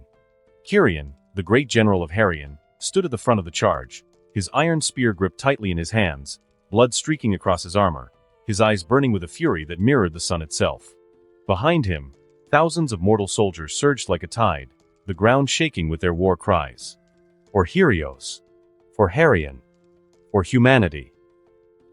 Kyrian roared, his voice booming like thunder across the scorched plain. Glory to the King of humanity. His men echoed the call, steel clashing against shields, banners flapping in the ash-ridden wind. They had seen their comrades slaughtered. They had watched the divine descend upon them like wrathful stars. Yet they marched still, into death, perhaps, but also into immortality, where their names and deeds will forever be engraved in history. Before them floated the two divine spirits, luminous beings cloaked in celestial fire, who had turned entire legions into dust with a wave of their hands. Their expressions were cold and detached, and yet now, a flicker of something else had begun to show. Annoyance. The humans came at them like ants, endless and tireless. Their weapons did little against divine flesh, their attacks easily parried or turned aside. A swing of a spirit's hand would tear through rows of men, bodies tossed like dolls. And yet, they kept coming. One divine spirit, Tellurian, the spirit of azure flame and blessed by Hephaestus, raised his hand again. A gout of blue fire erupted from his palm, sweeping across a column of soldiers. Men screamed and burned, but from the smoke, more humans emerged, eyes crazed not with madness but with unbreakable conviction. Kyrian is at the tip of that spear. He leapt into the air, iron weapon glowing from the heat of battle, and struck down at Tellurian's shoulder. It didn't pierce, but it stung. The divine spirit recoiled, grimacing. They sting now, don't they? Kyrian smirked. Tellurian snarled, touching the spot where Kyrian had struck. Like mosquitoes. Persistent. Pathetic. The second divine spirit, Elethis, spirit of falling stars, floated higher, preparing to cast a wave of heavenly arrows down from the sky.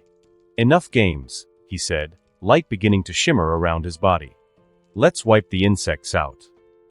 But then, Kyrian shouted again. Insects, are we? He bellowed, his voice somehow reaching every man on the field. You remember this, when men rose from the mud, we had nothing but stones and hope. And yet we built cities. We sailed oceans. We dared to curse the gods. The soldiers screamed in answer, rallying behind their general. We do not need divinity to stand. We only need each other. And with that, they charged once more. Spears shattered. Shields broke. But the soldiers of Harion moved not as isolated fighters but as a single tide. When one fell, another rose in his place. When a spirit lashed out with divine flame, Kyrian would leap into the blast to shield his men with his own body, roaring back in defiance. We are humanity, he shouted, face bloodied, eyes wild. And that is enough. The divine spirits were no longer amused. Elithis grimaced as a sword scraped his thigh, a mortal weapon, empowered only by the wielder's sheer rage. Tellurian grunted as a spear struck his arm and left a shallow cut. Their power was still vast, but even the sun tires of scorching the same earth. They fought back harder now, striking not to frighten but to kill. But the humans did not break. The wave continued, crashing again and again against divine flesh. 1,000 spears against a single star. It was madness. And yet, it began to work. Their endless attacks, though weak, began to wear down the divine spirits. Every movement cost them power.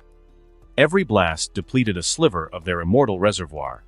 Every moment they remained in the material world was another moment they had to exert energy just to exist. Even gods grew exhausted.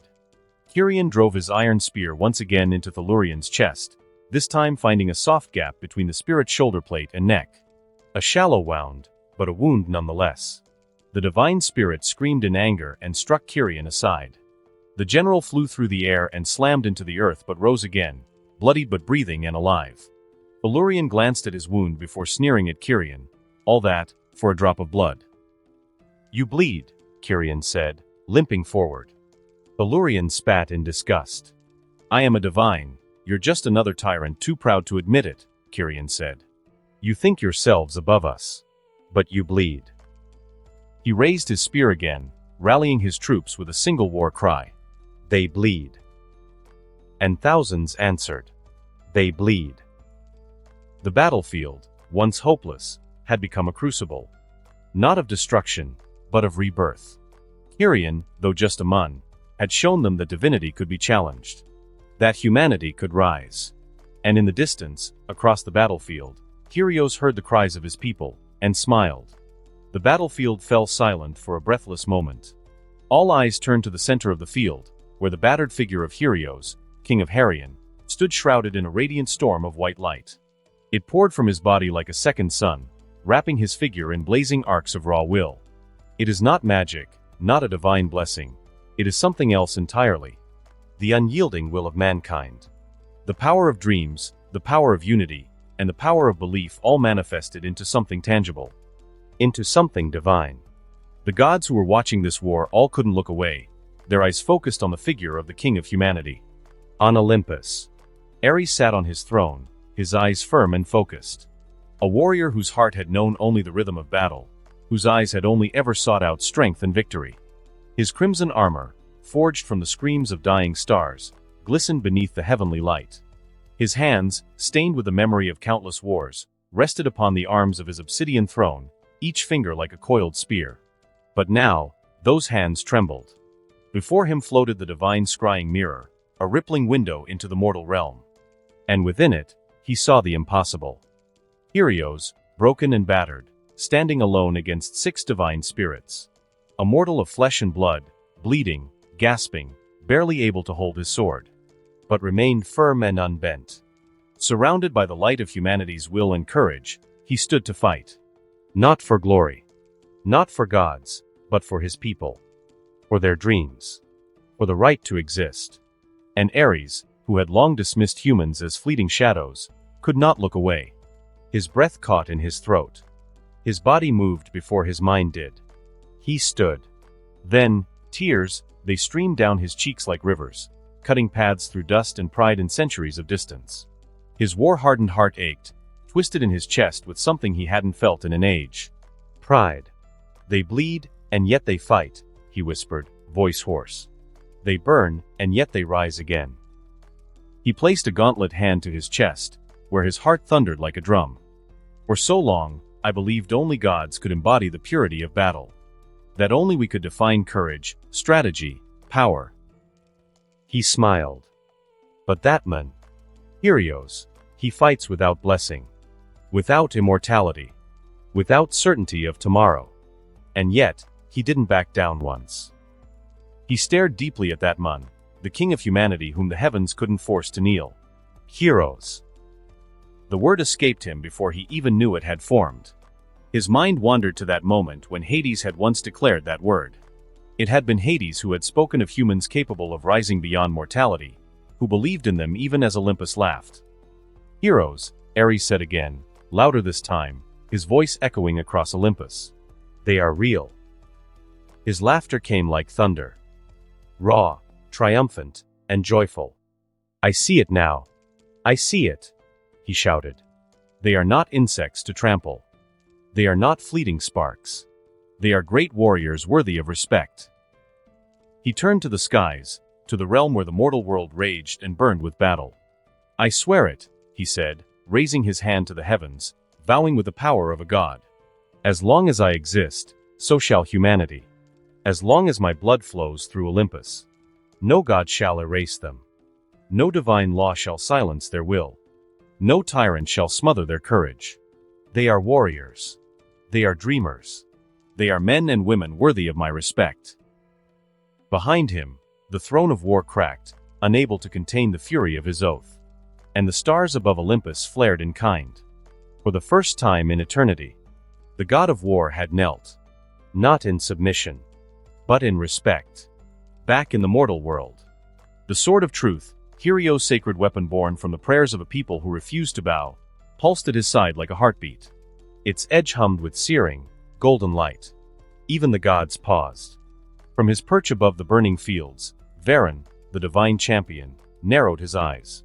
This man, he muttered. I hate to admit it, but even if I'm already a divine spirit, I can tell for certain that I am no match for him. How absurd. Is this really a power that a mortal can achieve? He felt it, a ripple in the divine plane, a tremor of instability. A shift in reality that even those reclusive primordials have surely felt. Helios had touched something no mortal should. This man, through his sheer will and belief. He had transcended the realm of mortality and ascended to the realm of gods without having any shred of divine blood nor divinity. Kill him. Veron roared in alarm. We must strike now. We can't let this man survive. He turned his attention to the sky and shouted to the heavens. Eileithes. Tellurian. Return to me. This is no longer a war of mortals. This is a challenge to Olympus itself. Far in the distance, where the soldiers of Helion still pushed desperately against divine might, the two divine spirits hesitated. Their eyes turned back toward the light erupting in the center of the battlefield. They understood. Without a word, they flew toward Veron, divine trails tearing through the sky. But Tellurian, ever vengeful, turned before leaving. He lifted his burning hand toward the earth and muttered a word in the old tongue. The ground cracked, and from beneath the soil erupted hundreds of gleaming metallic beasts, golems wrought from forged bronze, black iron, and fire, blessed with the smith god Hephaestus's fire. They landed with ground-shaking thuds, their glowing cores humming, eyes red with cold obedience. Destroy the city, Tellurian ordered. Let them scream and leave no one alive. Then he turned and vanished into light. Helion, still standing in a bloody crater with his soldiers, shouted at the approaching machines, defensive formation. Don't let them through. Back at the battlefield center, Helios barely had time to look up. A blazing wind tore through the sky as 6 divine beings descended at once. Veron, Eileithes, Tellurian, and the 3 divines who were with Veron, Myrios of the Moonlight Lance, Veron of Echoing Blades, and Salmira of Judgment Flame. Together, they formed a ring around Helios, hovering above the ground like gods of destruction, 6 storms of celestial might. And then, they attacked. The earth shattered. Eileithes unleashed a hail of radiant arrows that pierced the ground like falling stars. Tellurian summoned blue infernos that spiraled like dragons. Veron led the charge, his lightning-imbued spear hurtling forward like a thunderbolt. Helios raised his sword just in time. He parried Veron's first blow, the clash sounding like metal screaming, but the force sent him skidding backward, boots tearing lines in the stone. Mirios blinked forward with terrifying speed, his lance shimmering with moonlight. Helios twisted, barely dodging, but a cut appeared on his ribs. Divine weapons could ignore mortal armor. He grunted, ignoring the pain, and counterattacked. His blade struck Tellurian's shoulder, sending the spirit stumbling back, but fire burst from Tellurian's palms in retaliation, engulfing Helios' side. The king screamed as his cloak caught fire and rolled to extinguish it, only to be blasted skyward by Elethis' arrows. In the air, Varen appeared above him, sword spinning, moving too fast to track. Helios barely raised his blade in time. Clang! Clang! Clang! Each blow echoed like a bell tolling death. Finally, he twisted in the air and kicked Varen away, using the recoil to flip and land hard on his feet, panting, bleeding, burning, but alive. They closed in again. Is that all your will can do? Varen sneered, raising his spear. Pathetic. That's rich coming from a bunch of self-proclaimed gods ganging up on me, Helios gasped. You needed help dealing with a mere mortal. He threw his blade into the sky, where it caught the light of 1,000 prayers. The sword of truth spun like a sunbeam, then shot downward, cutting through Varen's spear and sending the divine champion flying with a thunderous shockwave. 3 spirits followed, hammering Helios with divine fury, but he danced between them, taking shallow wounds, gritting through the agony.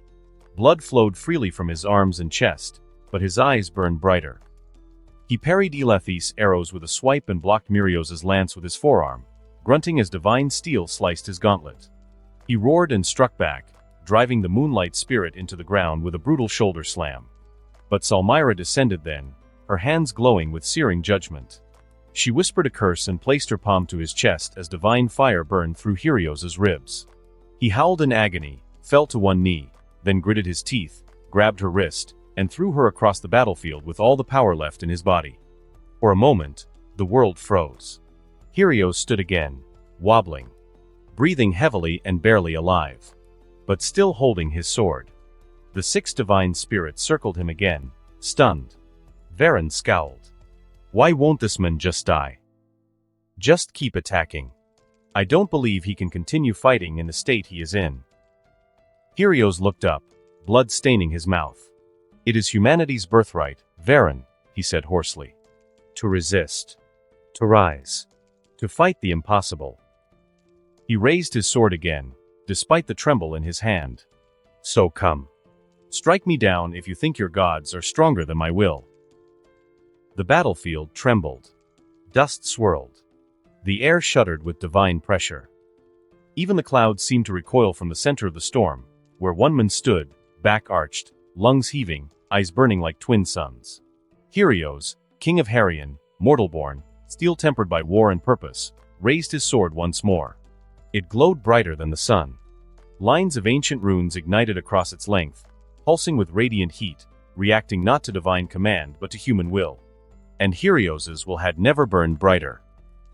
He roared, a terrible, primal cry that tore through the air, shaking even the heavens. With a thunderous blast of light, he rushed forward, his speed tearing a crater in the ground behind him. The 6 divine spirits reacted instantly. Varen, flank. Salmira, above. Tellurian, box him in. Command shot between them like lightning, and they closed in, flashes of divine color and raw power converging on Helios like a pack of celestial wolves. But something was different. Helios was much faster and much stronger. Fiercer. His blows came like falling mountains, shaking the bones of the gods themselves. Varen's bow shattered from a parried strike. Elethis' twin blades were knocked from his hands. Tellurian caught a backhanded blow to the jaw and was hurled into a mountain, reducing it to rubble. Each motion from Helios was laced with something the divine couldn't quite understand. And that is conviction. Not fueled by immortality. Not summoned from some infinite reservoir of divine energy, but drawn from the raw, unfiltered human heart. Varen lunged again, lightning wrapped around his spear like a serpent, shouting, "You are still mortal. You can't keep this up forever. You will get tired and then die." Helios blocked the strike with one hand, the sword catching the spear. Sparks exploded, and the ground split beneath them. Maybe, but I will endure. Helios growled. Varen roared. Lightning coiled around his arms like twin vipers, his bronze armor cracking from the sheer heat of his fury. He lunged with a speed that broke the sound barrier, his spear now glowing with heavenly lightning blessed by Zeus himself. Helios twisted to parry. Clang! The spear met Pluton in a flash of gold and blue, sending shockwaves through the battlefield. Both men were flung back, tearing furrows through the earth as soldiers, machines, and even mountains quaked from their clash. But Helios was back on his feet in a breath. Exhaustion racked his body, but the light of humanity still surrounded him, roaring louder than his heartbeat. The other divine spirits attacked in unison. Eileithyes conjured a dozen golden arrows that split the sky, each carrying the weight of starlight. Salmira summoned a massive mirror-like disc, which hovered above Helios and began absorbing light before firing it back tenfold as an incinerating solar beam. Mirios hurled boulders of ice infused with Poseidon's wrath, shattering the very ground with every strike. They came from all angles, a storm of godly wrath. Helios spun Pluton in an arc, creating a shield of faith, the blade's energy expanding outward like a barrier. Arrows exploded on contact. The solar beam was split like a curtain of flame, and the ice boulders were vaporized before touching him. Still, the power was immense. Each block rattled his bones, his muscles screaming, his vision blurring from the divine pressure. But he endured. He fought like a beast cornered by giants, with precision, rage, and the strength of millions behind him. Then Salmira appeared behind him, sword of reflected light in hand. She stabbed. But Helios turned, grabbing her blade bare-handed. His palm sizzled. Blood poured from the wound, but he didn't flinch. With a grunt, he headbutted her with brutal force. She staggered back, and Helios kicked her full force in the chest, sending her crashing into a hill, turning it to rubble. Before he could breathe, Varen lunged, striking with a hammer that created tremors. Helios ducked under it and thrust upward, Pluton slicing through divine steel. Sparks flew. The blade didn't kill him, but it gouged a burning wound through Varen's chest, sending the god sprawling. Curion and the Harian soldiers still fought fiercely against the machines and summoned constructs. Thousands were falling, but they did not retreat. Their shields were shattered. Spears broken. But they pushed forward, roaring the name of their king. Varen screamed and unleashed his full divinity. The sky split open. A colossal thunderbolt fell from the heavens, aimed directly at Helios. It could obliterate a city. A mortal soul would never survive it. But Helios didn't run. He held Pluton high and whispered, "Lord Hades, bear witness to the power of your champion. The power of humanity." The sword pulsed, and a titanic white wing of light exploded from it. It wasn't made of feathers but of memories, scenes of children laughing, lovers embracing, builders raising cities, and scholars lighting candles in the dark. The thunderbolt struck. And the wing met it. The sky turned white. The divine bolt collided with the will of humanity. And for the first time, divinity bent to mortals.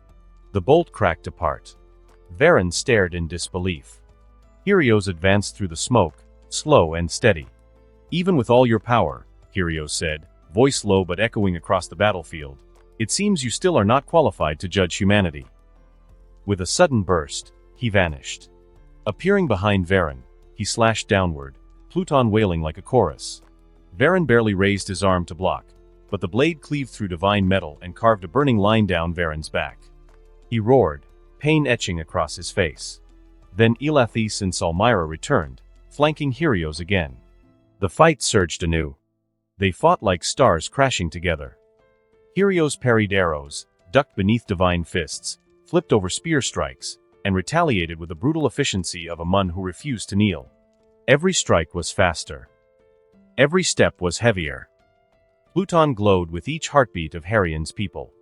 He caught Salmira's blade again and this time, with a scream, shattered it. He turned to Eileithyes and drove Pluton forward, grazing the god's side and burning a strip of divine flesh. He caught Varen's spear in a lock, spun around, and threw him skyward, sending the god crashing into his own summoned storm clouds. And then, he stood alone again. Bruised. Bloodied. But upright. The 6 divine spirits floated back into the air, circling him with wrath, confusion, and fear. They were being pushed back. By a mortal.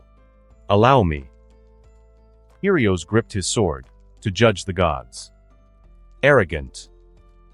Mirios roared as he disappeared, darting towards Helios. But just then, Helios spun, momentum building, and cleaved the air in a wide arc with Pluton. And then, the world held its breath. His sword swung down, not at Varen, but at the fastest one, Mirios, who had just blinked in behind him, lance drawn, aiming for his exposed back. But it was too late. The blade met flesh.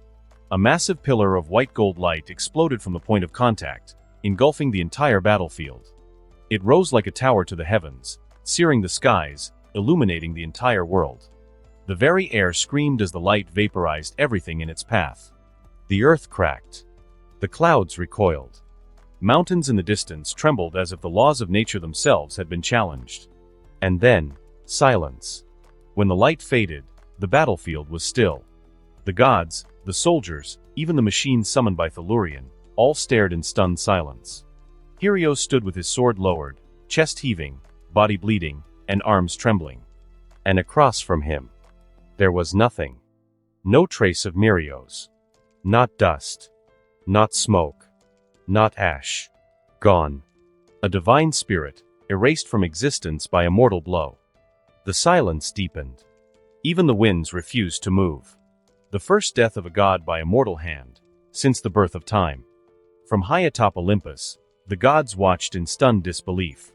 Athena, hand to her lips, eyes wide with awe. Ares, frozen mid-step, his war-hardened mouth slack with shock. Zeus, king of the gods, stood from his throne for the first time in centuries, the sky trembling with his rising fury and fear. On the battlefield, Varen staggered back. His mouth moved, but no sound came out. It was Elethys who whispered what all of them now feared to admit. He killed a god. Impossible, Salmira breathed, her body trembling. But it had happened. The impossible had been made real. Helios, mortal king, stood in the crater of his own defiance. He was bleeding from dozens of wounds, swaying from exhaustion, but he stood tall. Pluton glowed brighter than ever. The white light of humanity's will had not faded, it burned stronger, now fed not by hope alone, but by victory. He lifted the sword once more and pointed it at Varen. I have said. I will judge the gods. He breathed heavily. This mortal king declares you guilty. Your sentence, death. His soldiers, watching from the ruins, screamed with awe and triumph. All hail Helios, the Godslayer. Long live humanity. The tide had turned. But the war was far from over. After all, Olympus had just been challenged by a mere mortal. Smoke and divine sparks swirled in the air as the battlefield trembled with silence. The 5 remaining divine spirits floated above, their once glorious forms now dimmed with wounds and fatigue. Even gods were not immune to despair, and now, they gazed upon a Mun who had slain one of their own. Varen, bloodied and furious, clenched his jaw. Though his wounds burned and his divinity felt frayed, his sharp eyes caught something others missed. Helios was breaking. The once glowing light that enveloped the mortal king flickered like a dying torch. His breath was uneven, each exhale a rasp of strained lungs. His armor, once regal, now hung in pieces, drenched in blood. The great sword Pluton still pulsed in his hand, but even it seemed to dim slightly, as though mourning the wear of its master. Varen's lips curved into a cruel smirk. He's reaching his limit, the god murmured, a glint of twisted satisfaction in his gaze. Even a bright star dies, much less a mortal Mun. He turned to Tellurian, who hovered nearby with heavy breath and a hand over his earlier wound. Bring them, Varen commanded, his voice calm, cruel, and absolute. Bring the golems. If he wants to stand against gods, then let him drown in stone and steel. He wants a war of will. We'll give it to him.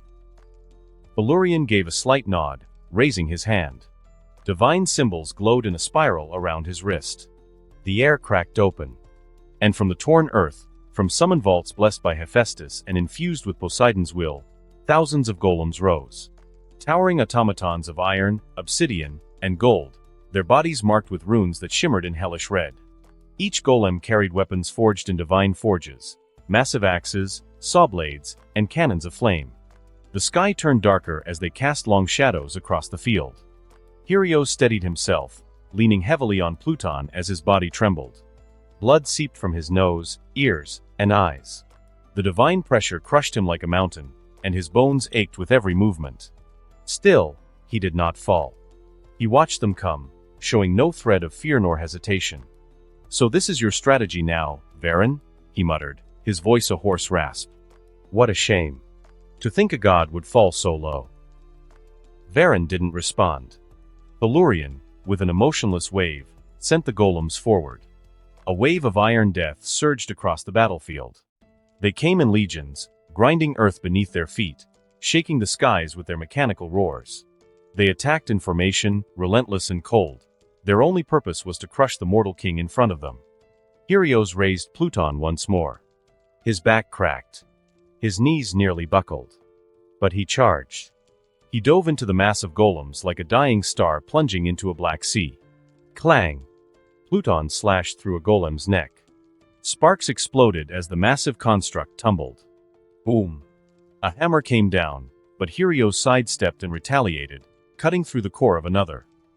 The battlefield became a hurricane of motion. Each breath was agony. Each swing bled more of his strength. But Helios did not stop. He fought like a mun possessed with unrelenting will. The golems overwhelmed him from every angle. They struck with inhuman precision. Steel fists slammed into his back. Blades carved into his side. A cannon of divine flame scorched across his chest, burning skin to the bone. He dropped to one knee. Blood poured from his mouth. But his eyes burned. He stood up. And kept going. Hours passed. The divine spirits did not intervene. They watched, silent, cold. Their confidence is rising. However, the golems fell, one by one. Hundreds. Then thousands. And the longer they watched, the less confident they became. "How?" Salmira whispered, wide-eyed. "How is he still standing?" "He shouldn't be alive," Tellurian growled. "No mortal body can survive this long." But Helios did not care what mortals should or shouldn't do. Pluton, his sword of truth, hummed lowly in his hands. His body was broken beyond imagination. His ribs cracked, his left arm barely moved, and his right eye was blinded from blood and smoke. And still he fought. He dropped to one knee. But he didn't fall flat. He still held Pluton. And slowly, ever so slowly, he raised his gaze to the remaining golems. Despite being mechanical, they seemed to have felt fear and refused to approach him. "Is that all?" he coughed, smiling through the blood. "I guess even artificial beings fear death." Varen, watching from afar, said nothing. The divine spirits looked at each other, and for the first time, true fear returned to their eyes. Because Helios, the mortal king, still stood. Broken. Bleeding. But undefeated. "Come on." Helios smiled. "Aren't you humiliated? Make me pay. I stand here, alone." Blood soaked the earth beneath him. His armor had long since broken away, revealing torn flesh, bruised bone, and divine burns that marred his once proud form. His sword, Pluton, remained upright, wedged in the ground beside him like a grave marker. "Attack him!" Tellurian roared in anger and humiliation. With his command, the golems moved. They roared and all rushed towards him. Helios did not falter. He gripped his sword and met their charge. And just like before, he was completely dominating the golems. However, under the intense battle, there was a flash of movement. Tellurian. In a blink, the divine spirit appeared behind Helios, his blade glowing with a pulsing blue flame. No hesitation. No declaration. Only death. SHHHK. The sword plunged through Helios' back and out through his chest, the divine steel singing as it tasted mortal heart. 8GHK. Helios gasped violently. Blood erupted from his lips, spilling onto the broken ground. His body spasmed. His limbs trembled. But he did not fall. He swayed. Then, he looked over his shoulders, seeing the grinning face of Tellurian. Helios couldn't finish his words as his eyes seemed to have lost their strength and closed, and his body went limp. Yet still, he remained standing. Tellurian quickly retreated, a sickening grin still on his face. His blade sliding out with a sickening sound. Hyrio's chest wound gushed freely, steam rising as blood sizzled on the earth. Varen, hovering above the scene, let out a breath. He stared at the limp body of Hyrio's and slowly let out a loud laugh. Ha, ha ha ha. His voice cracked like thunder over the field. It's over. Hyrio's is no more. Ha ha ha. Victory is ours. Even in death, you refuse to fall. Hemph, stubborn to the very end, mortal. He approached the swaying figure, raising his sword high, intent on finishing the job. This is your final act. He stepped forward, but Hyrio's hand twitched. His fingers gripped the hilt of Pluton tighter. And as the Lurian raised his sword, Hyrio's eyes snapped open, silver-white and burning with light. Got you. Hyrio's whispered. And in that moment, his entire body exploded with light. A searing white-silver brilliance engulfed the battlefield like a second sun had descended upon the mortal plane. The will of humanity. A force born not of magic nor divinity, but of every heart that refused to kneel. Of every mortal that dreamed. Let this sword bring you judgment. With a roar that cracked the heavens, Hyrio swung his sword in an arc so wide it tore through the air itself. A wave of light surged out like a divine tsunami, unstoppable and absolute. The remaining golems caught in its wake were instantly incinerated. Not a trace remained, not even dust. The Lurian's smile froze on his face. His eyes widened as the light overtook him. No. He tried to flee, but it was too late. He coughed once. Blood burst from his mouth in a sudden spray. He looked down. A thin line of light had been carved from his left shoulder to his right hip. No wound showed at first.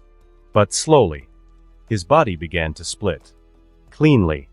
As if judgment itself had declared his existence false. This can't be.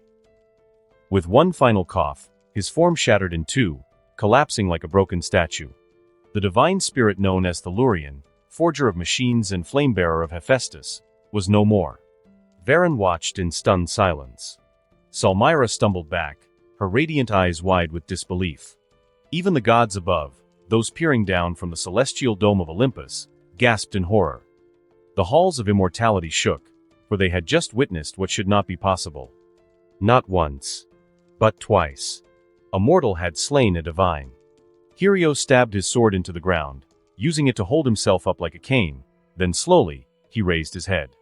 And then his eyes, those silver, burning eyes, locked onto the remaining divine spirits.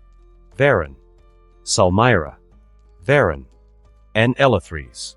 The four divine spirits who remained after Thalurian's fall. The moment Hyrio stared at them, each of them took an involuntary step back. They could not explain why. Hyrio's, broken and bleeding, should have been harmless. And yet the way he glared, the way the wind wrapped around him as if the very world bowed to his will, made even these divine beings falter.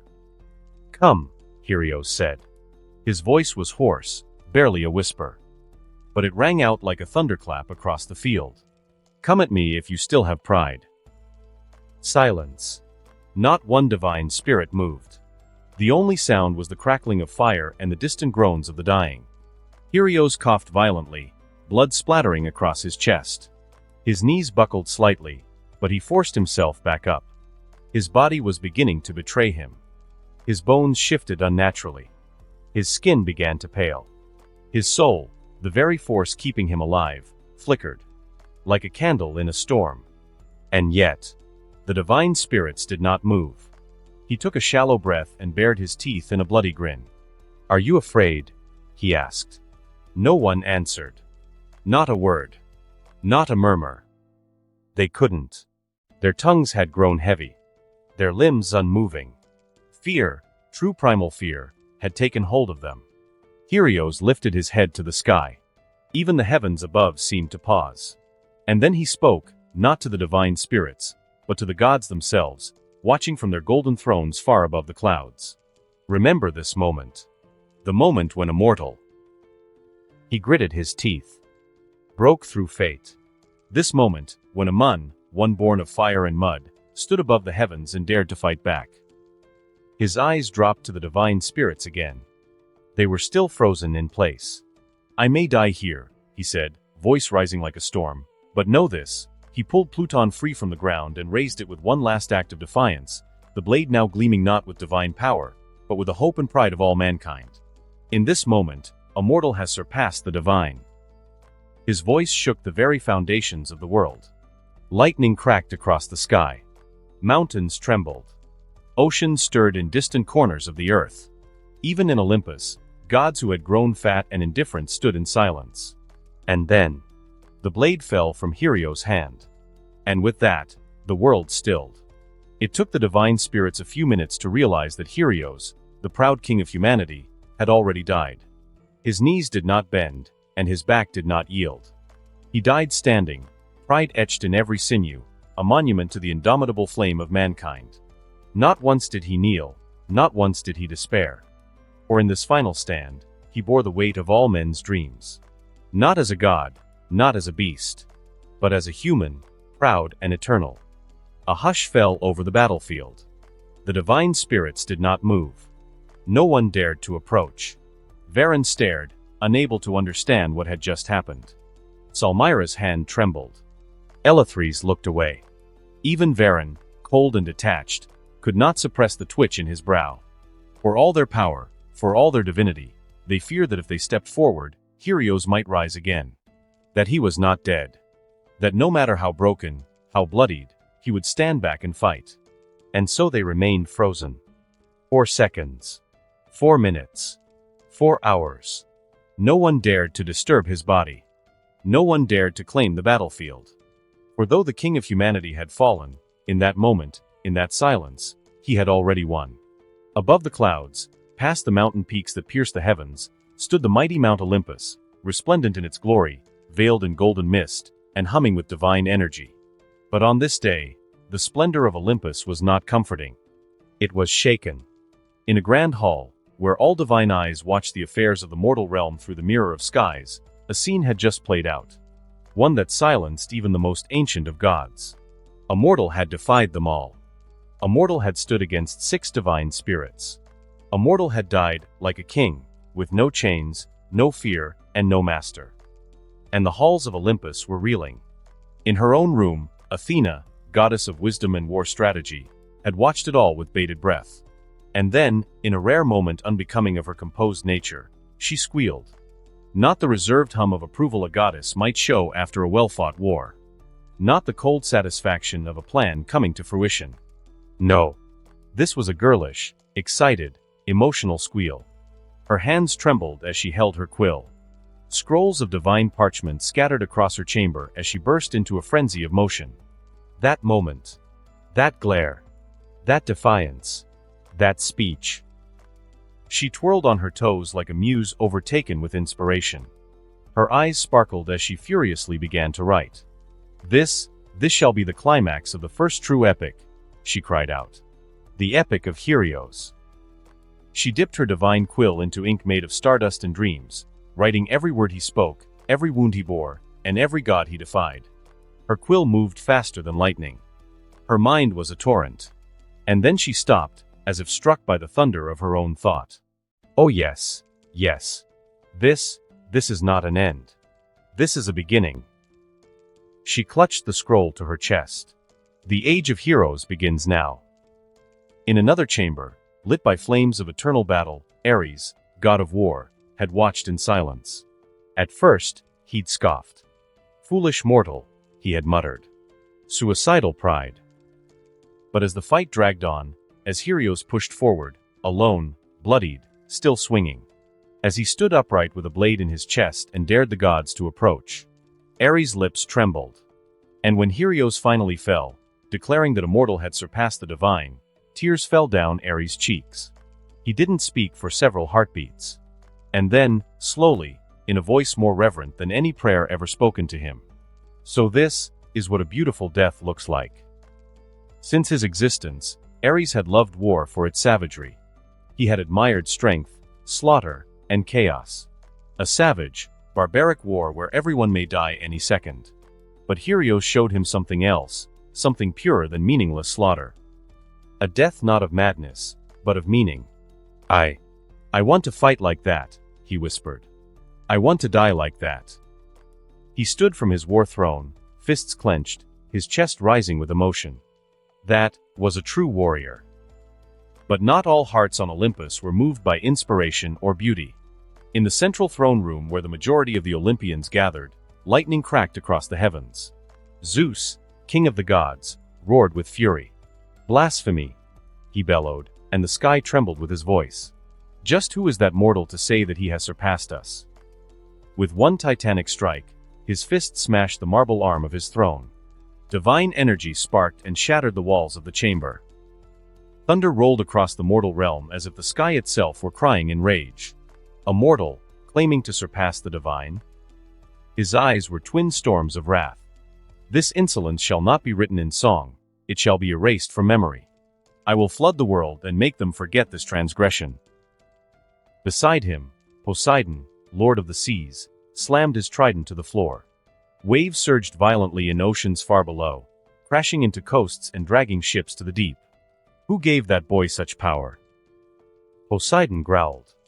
"There is no way someone like that is just a mere mortal. Hades. It must be Hades.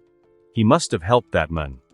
After all his talks about not interfering in the overworld. What a hypocrite."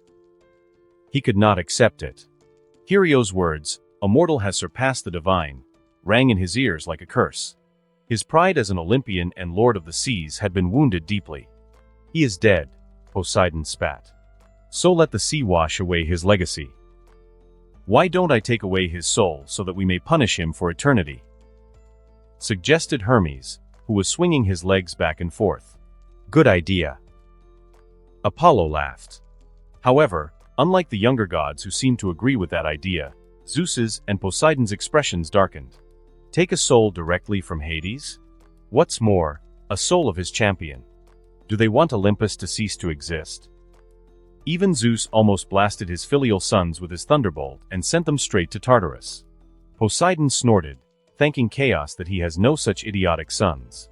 He may have some stupid children, but no one was stupid enough to intrude on Hades' domain. Enough. Zeus glared at the younger gods. "We are Olympians, the guardians of order. Disrupting the flow of souls goes against the very order we have sworn to protect." Yes. Yes. They don't want to disrupt the world's order, so they wouldn't purposely mess around with the flow of souls. It definitely isn't because Hades was terrifying. The king of gods fears nothing. Zeus glared toward the mortal realm. For now, we shall let them write their epics. Let them crown their false heroes. But one day, we shall remind them what it means to defy Olympus. His words were quiet, but every god felt them like a blade across the throat. A storm was coming. One born not from rebellion, but from Olympian vengeance. But far away, alone in her room, Athena was listening to the Olympians and chuckled to herself. Let them rage. But the spark has already been lit. A king has fallen. But his flame will ignite 1,000 more. She was sure that soon, somewhere, deep in the mortal world, as words of Helios' last stand will start to spread. Boys who were weak will pick up wooden swords. Girls who were afraid will begin to dream of defiance. And all across the world, heroes will be born. High atop a hill, far from the effects of the war between men and divine, Hades, lord of the dead, wore his shadowed crown with a solemn dignity. His dark robes fluttered gently with the windless air. He sat upon a lone boulder, hunched forward slightly, elbows resting on his knees. He had been watching the battle, from start to now, when Helios, the unifier of Mun, the God-slayer, the king of humanity, had died. Hades breathed deeply, a sad, wistful smile playing on his lips. "Ah, so it's finally over," he murmured. "A mortal who defied the divine, yet died not with hatred, but honor. Helios, you are truly a great man." Hades stood, looking behind him over his shoulders. "So, are you ready to move on?" Behind him, a shape materialized slowly from the mist and shadow, stepping into the soft glow of the fields beyond. It was Helios. His eyes were calm, deep, and full of a strange peace and sorrow. Hades turned to face him. And then, to the surprise of the god, the man who had refused to kneel to gods in life, who had challenged fate itself and spat into the face of destiny, knelt. Helios kneeled.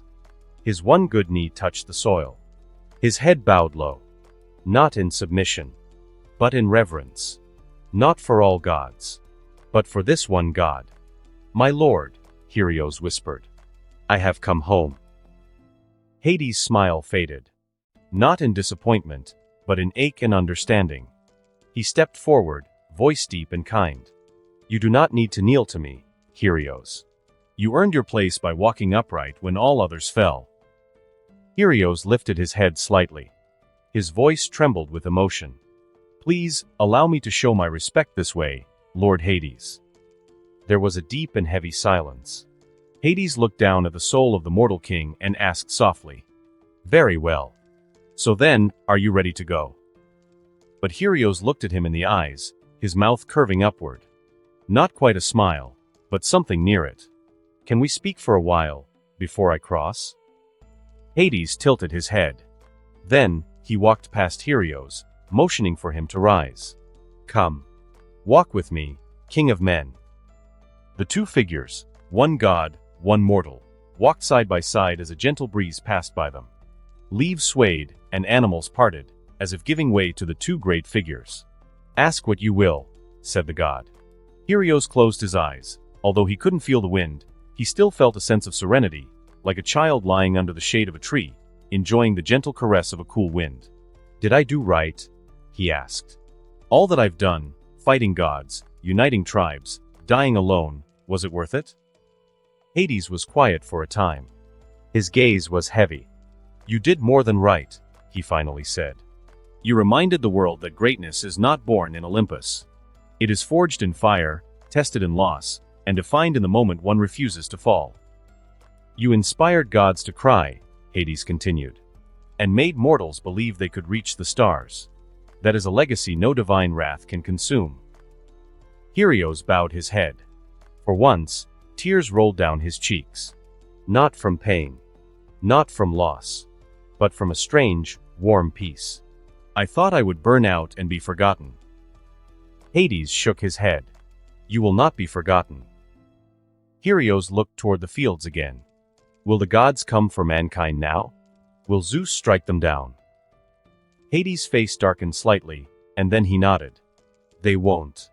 I can't personally prevent them from granting blessings to their believers, but I promise that they will not be able to directly interfere with the humans. Helios nodded at that. That will be more than enough. They then arrived under an olive tree, where Hades created a seat made from stone for them to sit down. Helios sat slouched on the stone bench beside the god. Hades regarded him with an unreadable expression, something between fatherly care and quiet mourning. Helios broke the silence first, staring down at his hands. I was afraid. The whole time. I didn't want to die. Hades turned toward him, more fully now. Courage isn't never fearing death. It's standing anyway, despite the fear. The words made Helios flinch, not from pain, but from the unbearable kindness of them. His lip trembled slightly, and his voice came out hoarse. Did you see it? My last stand. Hades smiled faintly. Yes. I saw it. From beginning to end. Helios swallowed hard. Was my death worth it? Hades nodded. Very much so. I am sure that once people hear of your tale, they will gain courage and power to be more than they are. To be greater than what the gods have decided for them. You will inspire an entire age, an age of heroes. Helios looked away quickly, blinking tears from his eyes. I didn't think I'd cry in death, he muttered.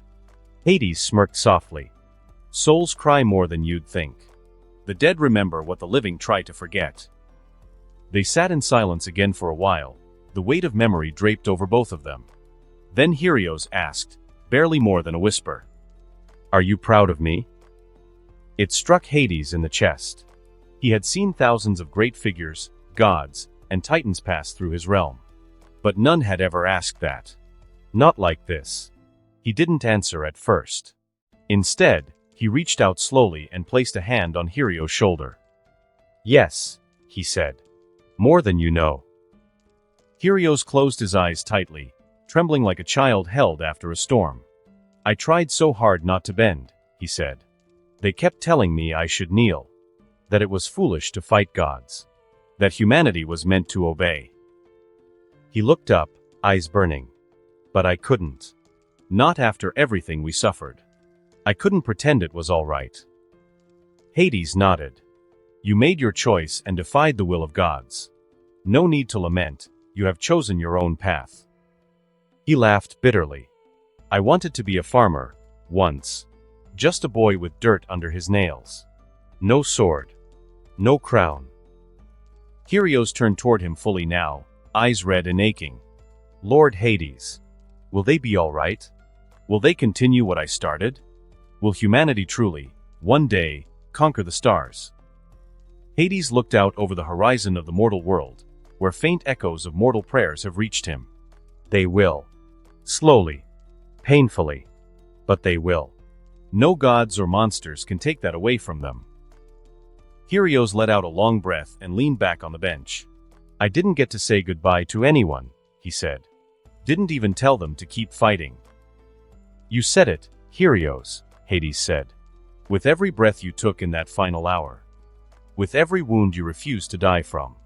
That was your goodbye. Kyrios smiled faintly. Maybe you're right. Kyrian will do well even without me. My council will make sure everything is in order. My people will mourn and grieve but will rise again. Hades looked at him. Yes, you can leave everything to them. Kyrios looked up and closed his eyes. I'm tired. Hades rose from the bench. You've earned your rest. Kyrios stood too. His hands had stopped shaking. The weight on his shoulders seemed lighter, not because it was gone, but because he no longer carried it alone. They began walking again, this time toward a massive gate that appeared out of nowhere, giving off a serene yet eerie feel. However, before they could enter, Kyrios paused once more. If I forget who I was in the next life, will you remember me? Hades smiled. I will remember, always. And when your name is sung by future generations, I will whisper to the stars, that was my champion. Kyrios nodded, chest full of something indescribable, pride, sorrow, peace. He turned to face the gate. As its light touched him, he whispered one last question. Do you think I was a good king? Hades didn't hesitate. You were the first true king. And with that, Kyrios stepped forward. The gate opened, and the king walked into his next destination. The battlefield was silent. The sky, once blackened with smoke and fury, had calmed into a gray stillness, as if the heavens themselves mourned. Amid the shattered earth, fallen weapons, and broken banners, there stood a single figure, unmoving, resolute. Kyrios. Or what remained of him. His corpse stood upright, planted like a monument to defiance. His eyes, once fierce and commanding, were closed gently now, like a warrior at rest.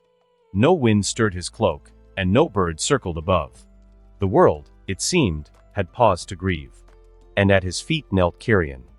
His right arm was gone, torn away in the final charge against the divine constructs. His body bore the wounds of battle like scripture. Dried blood caked his face, and his breathing was shallow and raspy. But he knelt, spine straight, head bowed not in defeat but in reverence. 3 days had passed since the final breath of Kyrios echoed into the wind. 3 days since the remaining divine spirits felt despair and fled in awe and fear of what they had witnessed, a mortal king who did not kneel, who declared his final truth with blood and blade. The golems they had left behind, soulless, tireless machines of war, had stayed. But they were no match for the fury of a kingdom mourning their king. For 3 days, Kyrian and the last soldiers of Harian had fought them, tearing metal for metal, bone against brass, until the last glowing core was shattered beneath their blades. Now, it was over. Kyrian gazed up at Kyrios' lifeless form, tears carving silent trails through the grime on his cheeks. My king, he whispered, voice cracking. You stood when the gods turned their eyes upon us. You bled for every child behind our walls. You gave your last breath not for glory, but for hope. He paused, swallowing his grief. I was not strong enough to die beside you. I lived when you did not. I crawled away, ashamed that I still drew breath when your light had gone out. He reached out with his remaining hand and touched the base of Kyrios' sword. Now, I kneel to you. I cannot promise anything else, but I swear on my life that what you have done, what you believed in, will never be forgotten. Kyrian's voice grew louder and stronger. You were the greatest king this world has ever known. Past, present, or future, None shall match the weight of your crown, nor the fire in your eyes. Not even the gods shall birth a ruler like you again." Behind him, quiet footsteps stirred. One by one, soldiers emerged from the fog, bandaged, limping, but alive. And behind them are civilians. Old men who had taught the young to read in Hero schools. Children who had grown up beneath the protection of his walls. Mothers, farmers, craftsmen, and scholars. Thousands gathered, drawn as if by instinct, by something deeper than law. They came not to look upon a corpse, but to bear witness to the end of an era. And when they saw Kyrian kneeling, they too knelt. Tens, hundreds, thousands. The last citizen of Harian dropped to their knees before their king. There were no horns, no songs. Only silence. And grief. But it was a sacred grief, a reverent sorrow that bound them together in a moment that would be etched into the stone of history. And then Kyrian spoke again, rising shakily to his feet. He did not kneel, not to gods, nor spirits, nor monsters. But we kneel, all of us now, not in worship, but in farewell. In thanks for what he gave and what he bore. The people did not cry out. They did not scream or chant. They whispered, as if too loud a sound would disturb him. Kyrios. The name passed from lip to lip, a sacred hymn. Kyrios. A name that would echo in tombs and temples, in scrolls and song, for ages to come. Kyrian reached forward and gently laid a worn crown, retrieved from the battlefield, at Helios' feet. "This world will change," Kyrian whispered. "But not without you. You will remain in our hearts, in our memory, in the fire we pass to those who come after." And then he fell to his knees again, not in ceremony, but in exhaustion. He wept, openly, and the crowd did not look away. They, too, allowed their tears to fall. High above, the clouds parted, and for a moment, a shaft of golden sunlight pierced the gloom, touching Helios' body. It was the first light the battlefield had seen in days. Some said it was coincidence. Others said it was the heavens weeping. But those who were there that day, who knelt with blood on their clothes and love in their hearts, they knew. It was Helios' final blessing. And so, beneath that fractured sky, the kingdom of Harian laid their king to rest, not with fire or stone, but with memory. And Helios, the king who would not kneel, stood tall. Forever. Underworld. The river Styx whispered with silence and reverence as the soul of Helios drifted across its black waters. Charon did not speak and did not glance down as he rowed. Even the overworked boatman seemed reverent, sensing the weight of the soul he ferried. On the opposite bank stood Hades, cloaked in shadows, completely unseen. He did not walk forward nor call out, but merely watched. He does not want to disturb the final journey of the once great king. Helios stepped onto the banks of the underworld with quiet dignity, saying his thanks to Charon as the ferryman left to ferry other souls. Afterlife. Helios whispered. No spirits cheered for him. No gods greeted him. The land was completely still, and yet, there was no fear in his eyes, only relief and peace. He made his way to the river Lethe, the silver current that took memory in exchange for rebirth. He does not want to live in the underworld as a heroic spirit, spirits of great figures who can live together with the underworld gods. He gazed into the river for a long time, watching the swirling shimmer of his past, the battles, the betrayals, the fires, and the monsters. And then, his people. Their hope, their tears, their voices chanting his name as he died standing. He turned to the attendant spirit overseeing rebirth, a quiet, pale godling in gray robes. "Can I be reborn as a farmer?" Helios asked.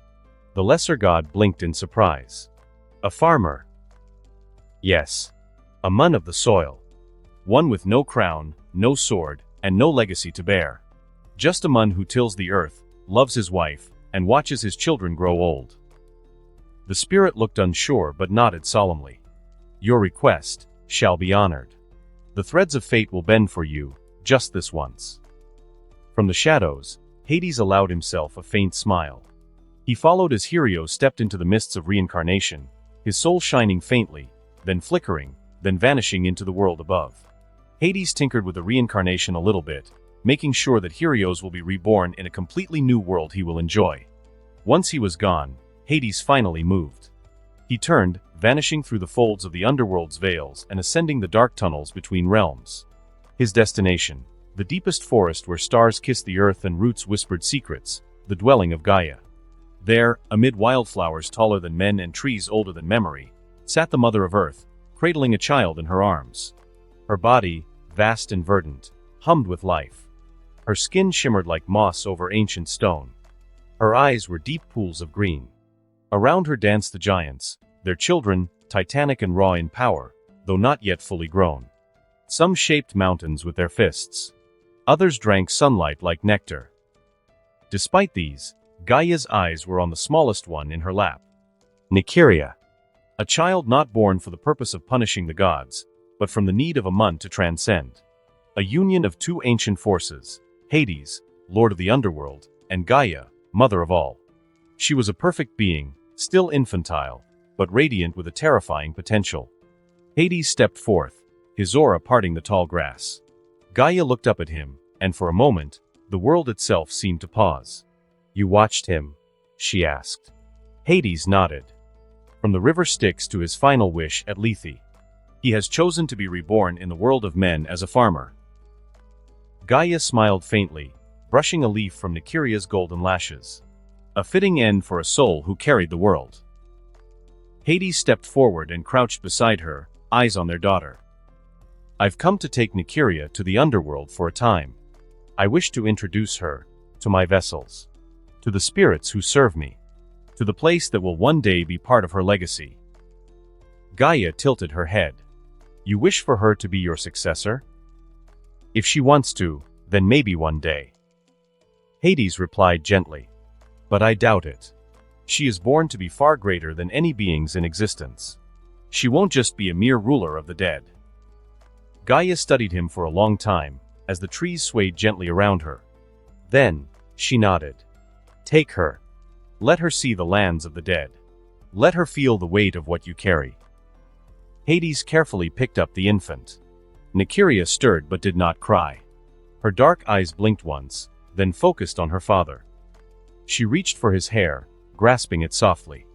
The Lord of the Dead, who had known no true tenderness for eons, felt his heart ache with something ancient and unspoken. He turned to leave, but Gaia's voice stopped him. "Hades." He glanced back. Gaia stood now, tall and commanding, her hair flowing like vines through the sky. "The time is coming," she said, eyes hardening. "The Olympians grow fat and arrogant. Their age of order is built on the bones of my children. I will not allow them to choke the world further. Once the giants have reached their maturity, I will start my plans." A silence passed between them, old and vast. "You mean your war," Hades stated. "It is not war." Gaia replied. "It is retribution. I will punish those who are destroying me." Hades remained silent. Gaia continued, "I ask you, when my retribution begins, will you open Tartarus?" The question lingered like poison in the air. Hades' eyes narrowed. "You want me to release the Titans?" "Yes. They are your prisoners. You hold the keys." Hades was silent. His gaze lowered to Nykiria's peaceful face, then rose again to Gaia's eyes. "No," he said at last. "I will not free them. I will not allow any beings imprisoned in Tartarus to be released." Gaia's face showed no anger nor disappointment. She had expected such an answer. "Then will you oppose me?" Hades shook his head. "I will not interfere. My realm is of the dead, not in the overworld. Let the world burn if it must, but I will not raise my hand for or against." A moment passed. Then Gaia smiled, a slow, knowing smile. "That is more than enough," she said. "In fact, that is the best outcome. I cannot predict what will happen if someone like you gets involved." Hades hummed, giving her a nod before he turned away without another word, cradling his daughter. As he vanished into the shadows, the roots beneath the earth seemed to tremble, and the wind grew heavy with the scent of ash and new life. War was coming. And in the dark halls of the dead, a child would learn of silence, sorrow, and the future her bloodline was destined to shape.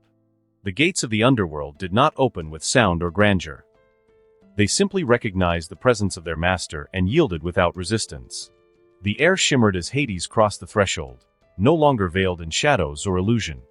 For the first time in many years, the Lord of the Dead walked openly through his own dominion.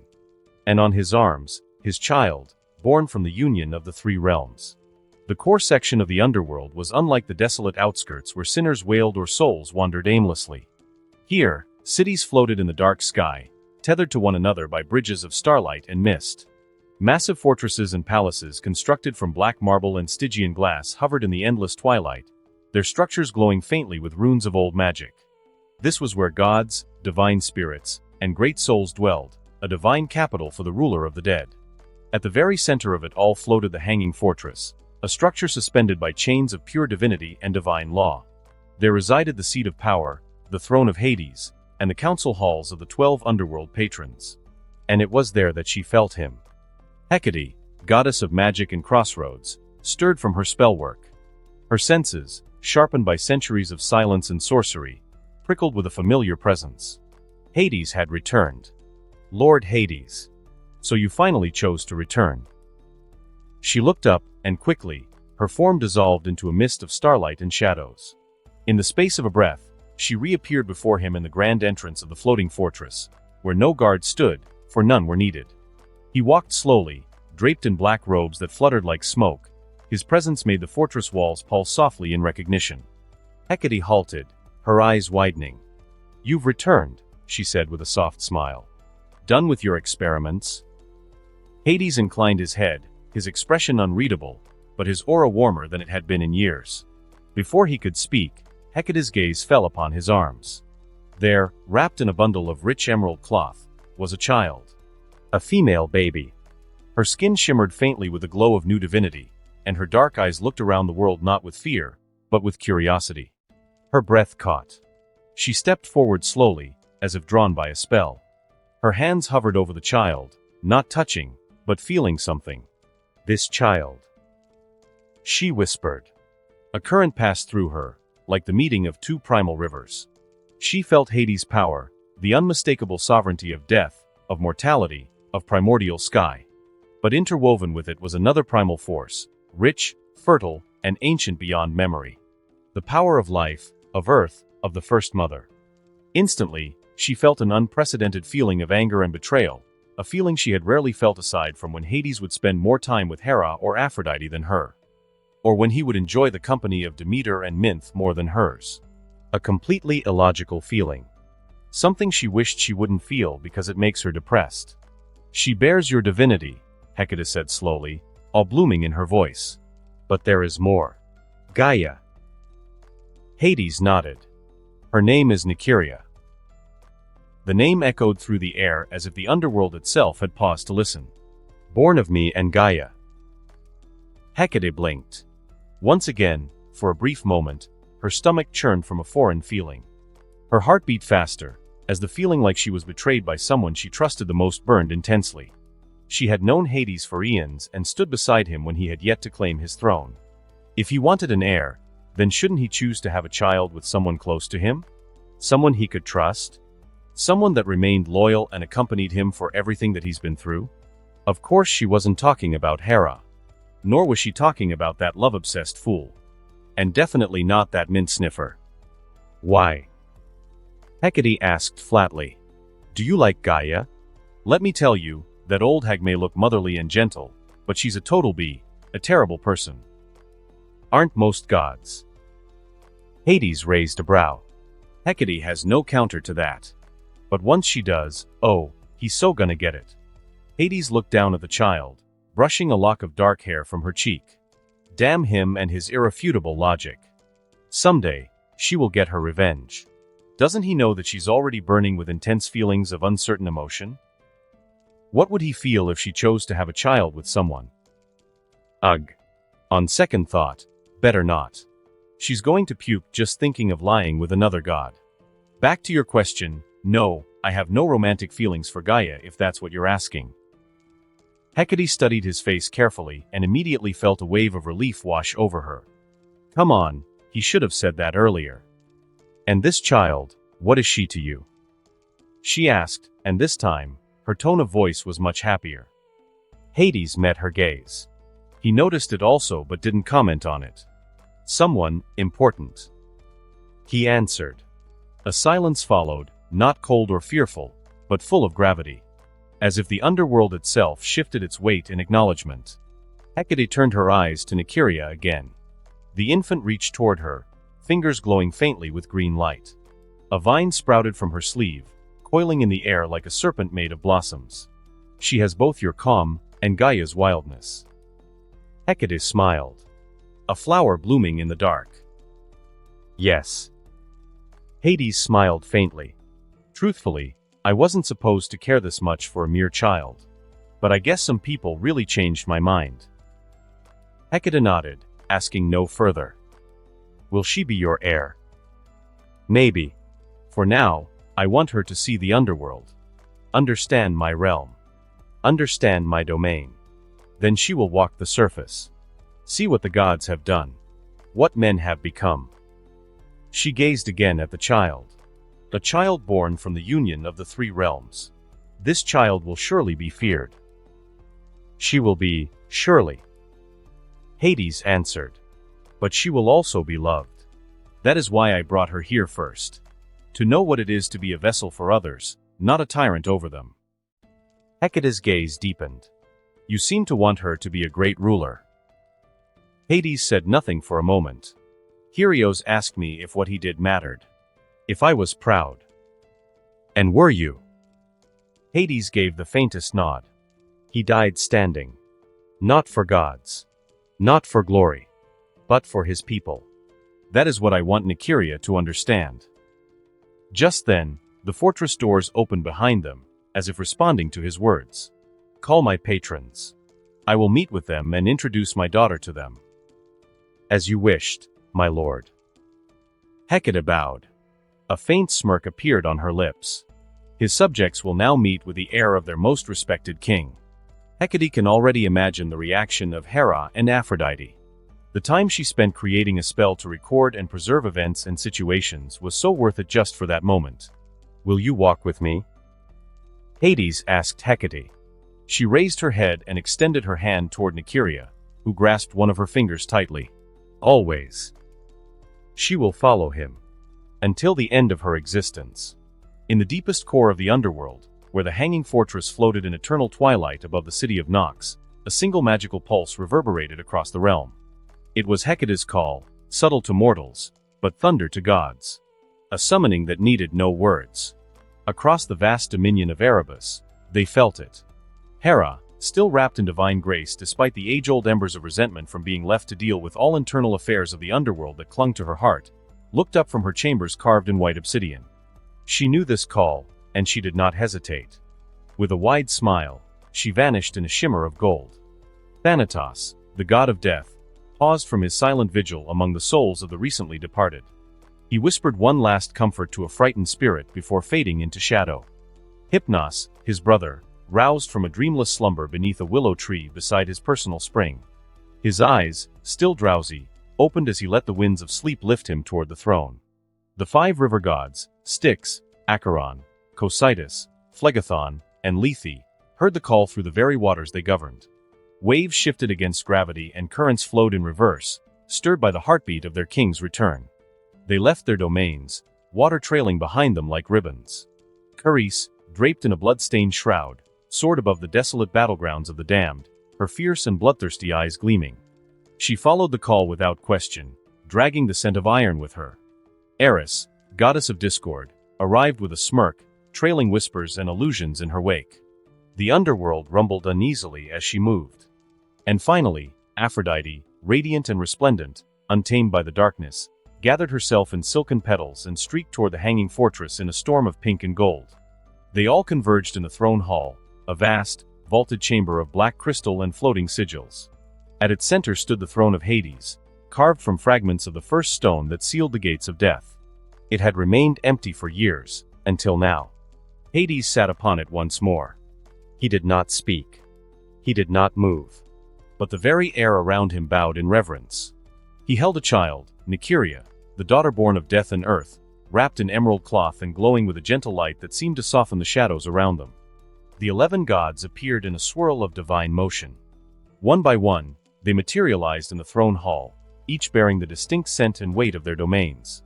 Finally, as the last god arrived, Hecate stood in front of them and bowed to Hades. "My king, the 12 patron gods have gathered. We hear and obey. We hear and obey." Without a word, they all knelt. A sign of their utmost respect and reverence to the god seated on that throne. Even Hera, his sister, knelt. Only a certain goddess of love and beauty did not. Aphrodite, full of life, passion, and recklessness, darted forward in a burst of wild rose petals. "Welcome home, my love," she cried, flying straight toward Hades, arms wide, eyes glittering with delight. Before she could reach him, however, a cold wind surged across the room.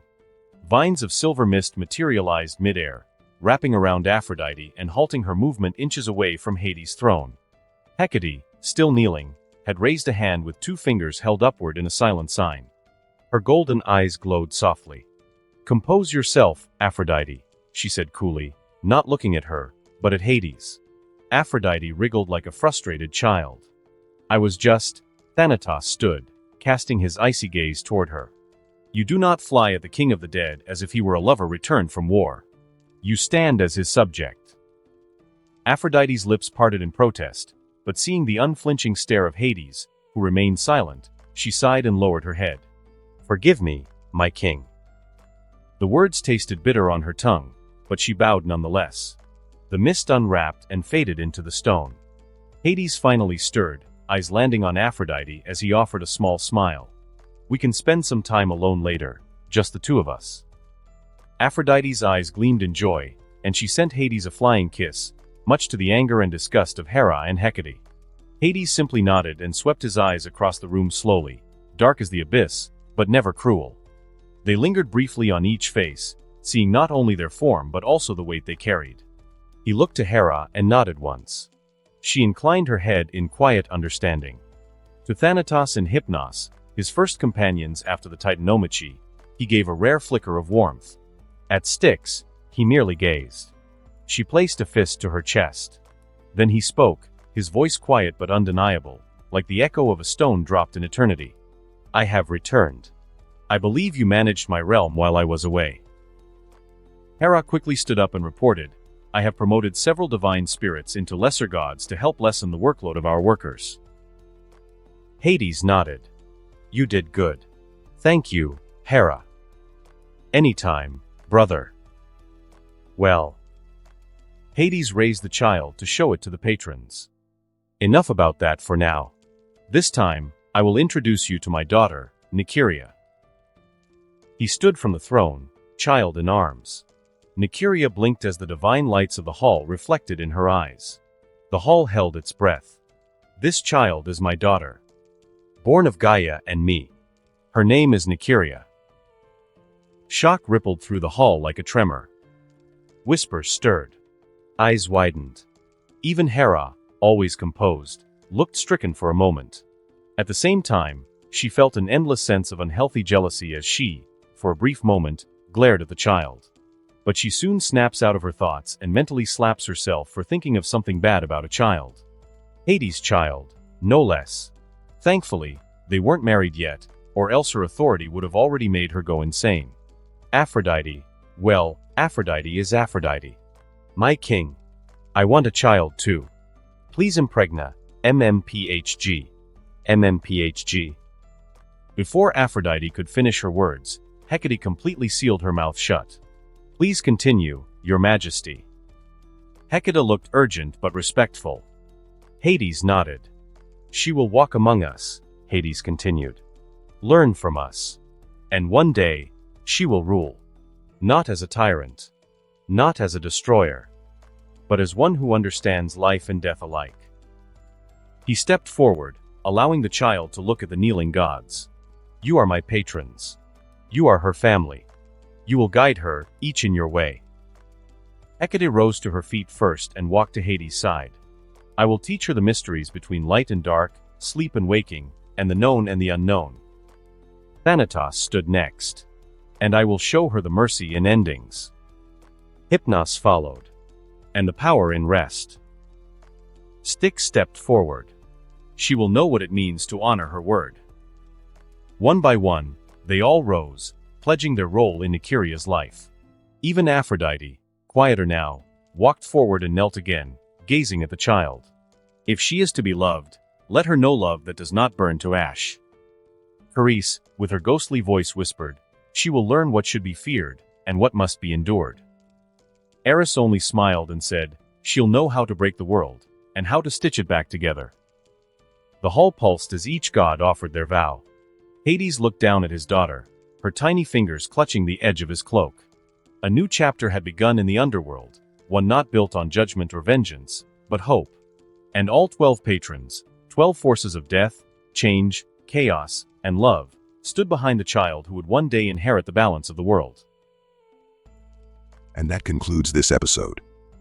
If you enjoyed it, I'd seriously love it if you guys could leave a like on the video, as it genuinely helps out so much, and it keeps me going, plus it takes only 1 second. That said, have a wonderful day. See you in the next one.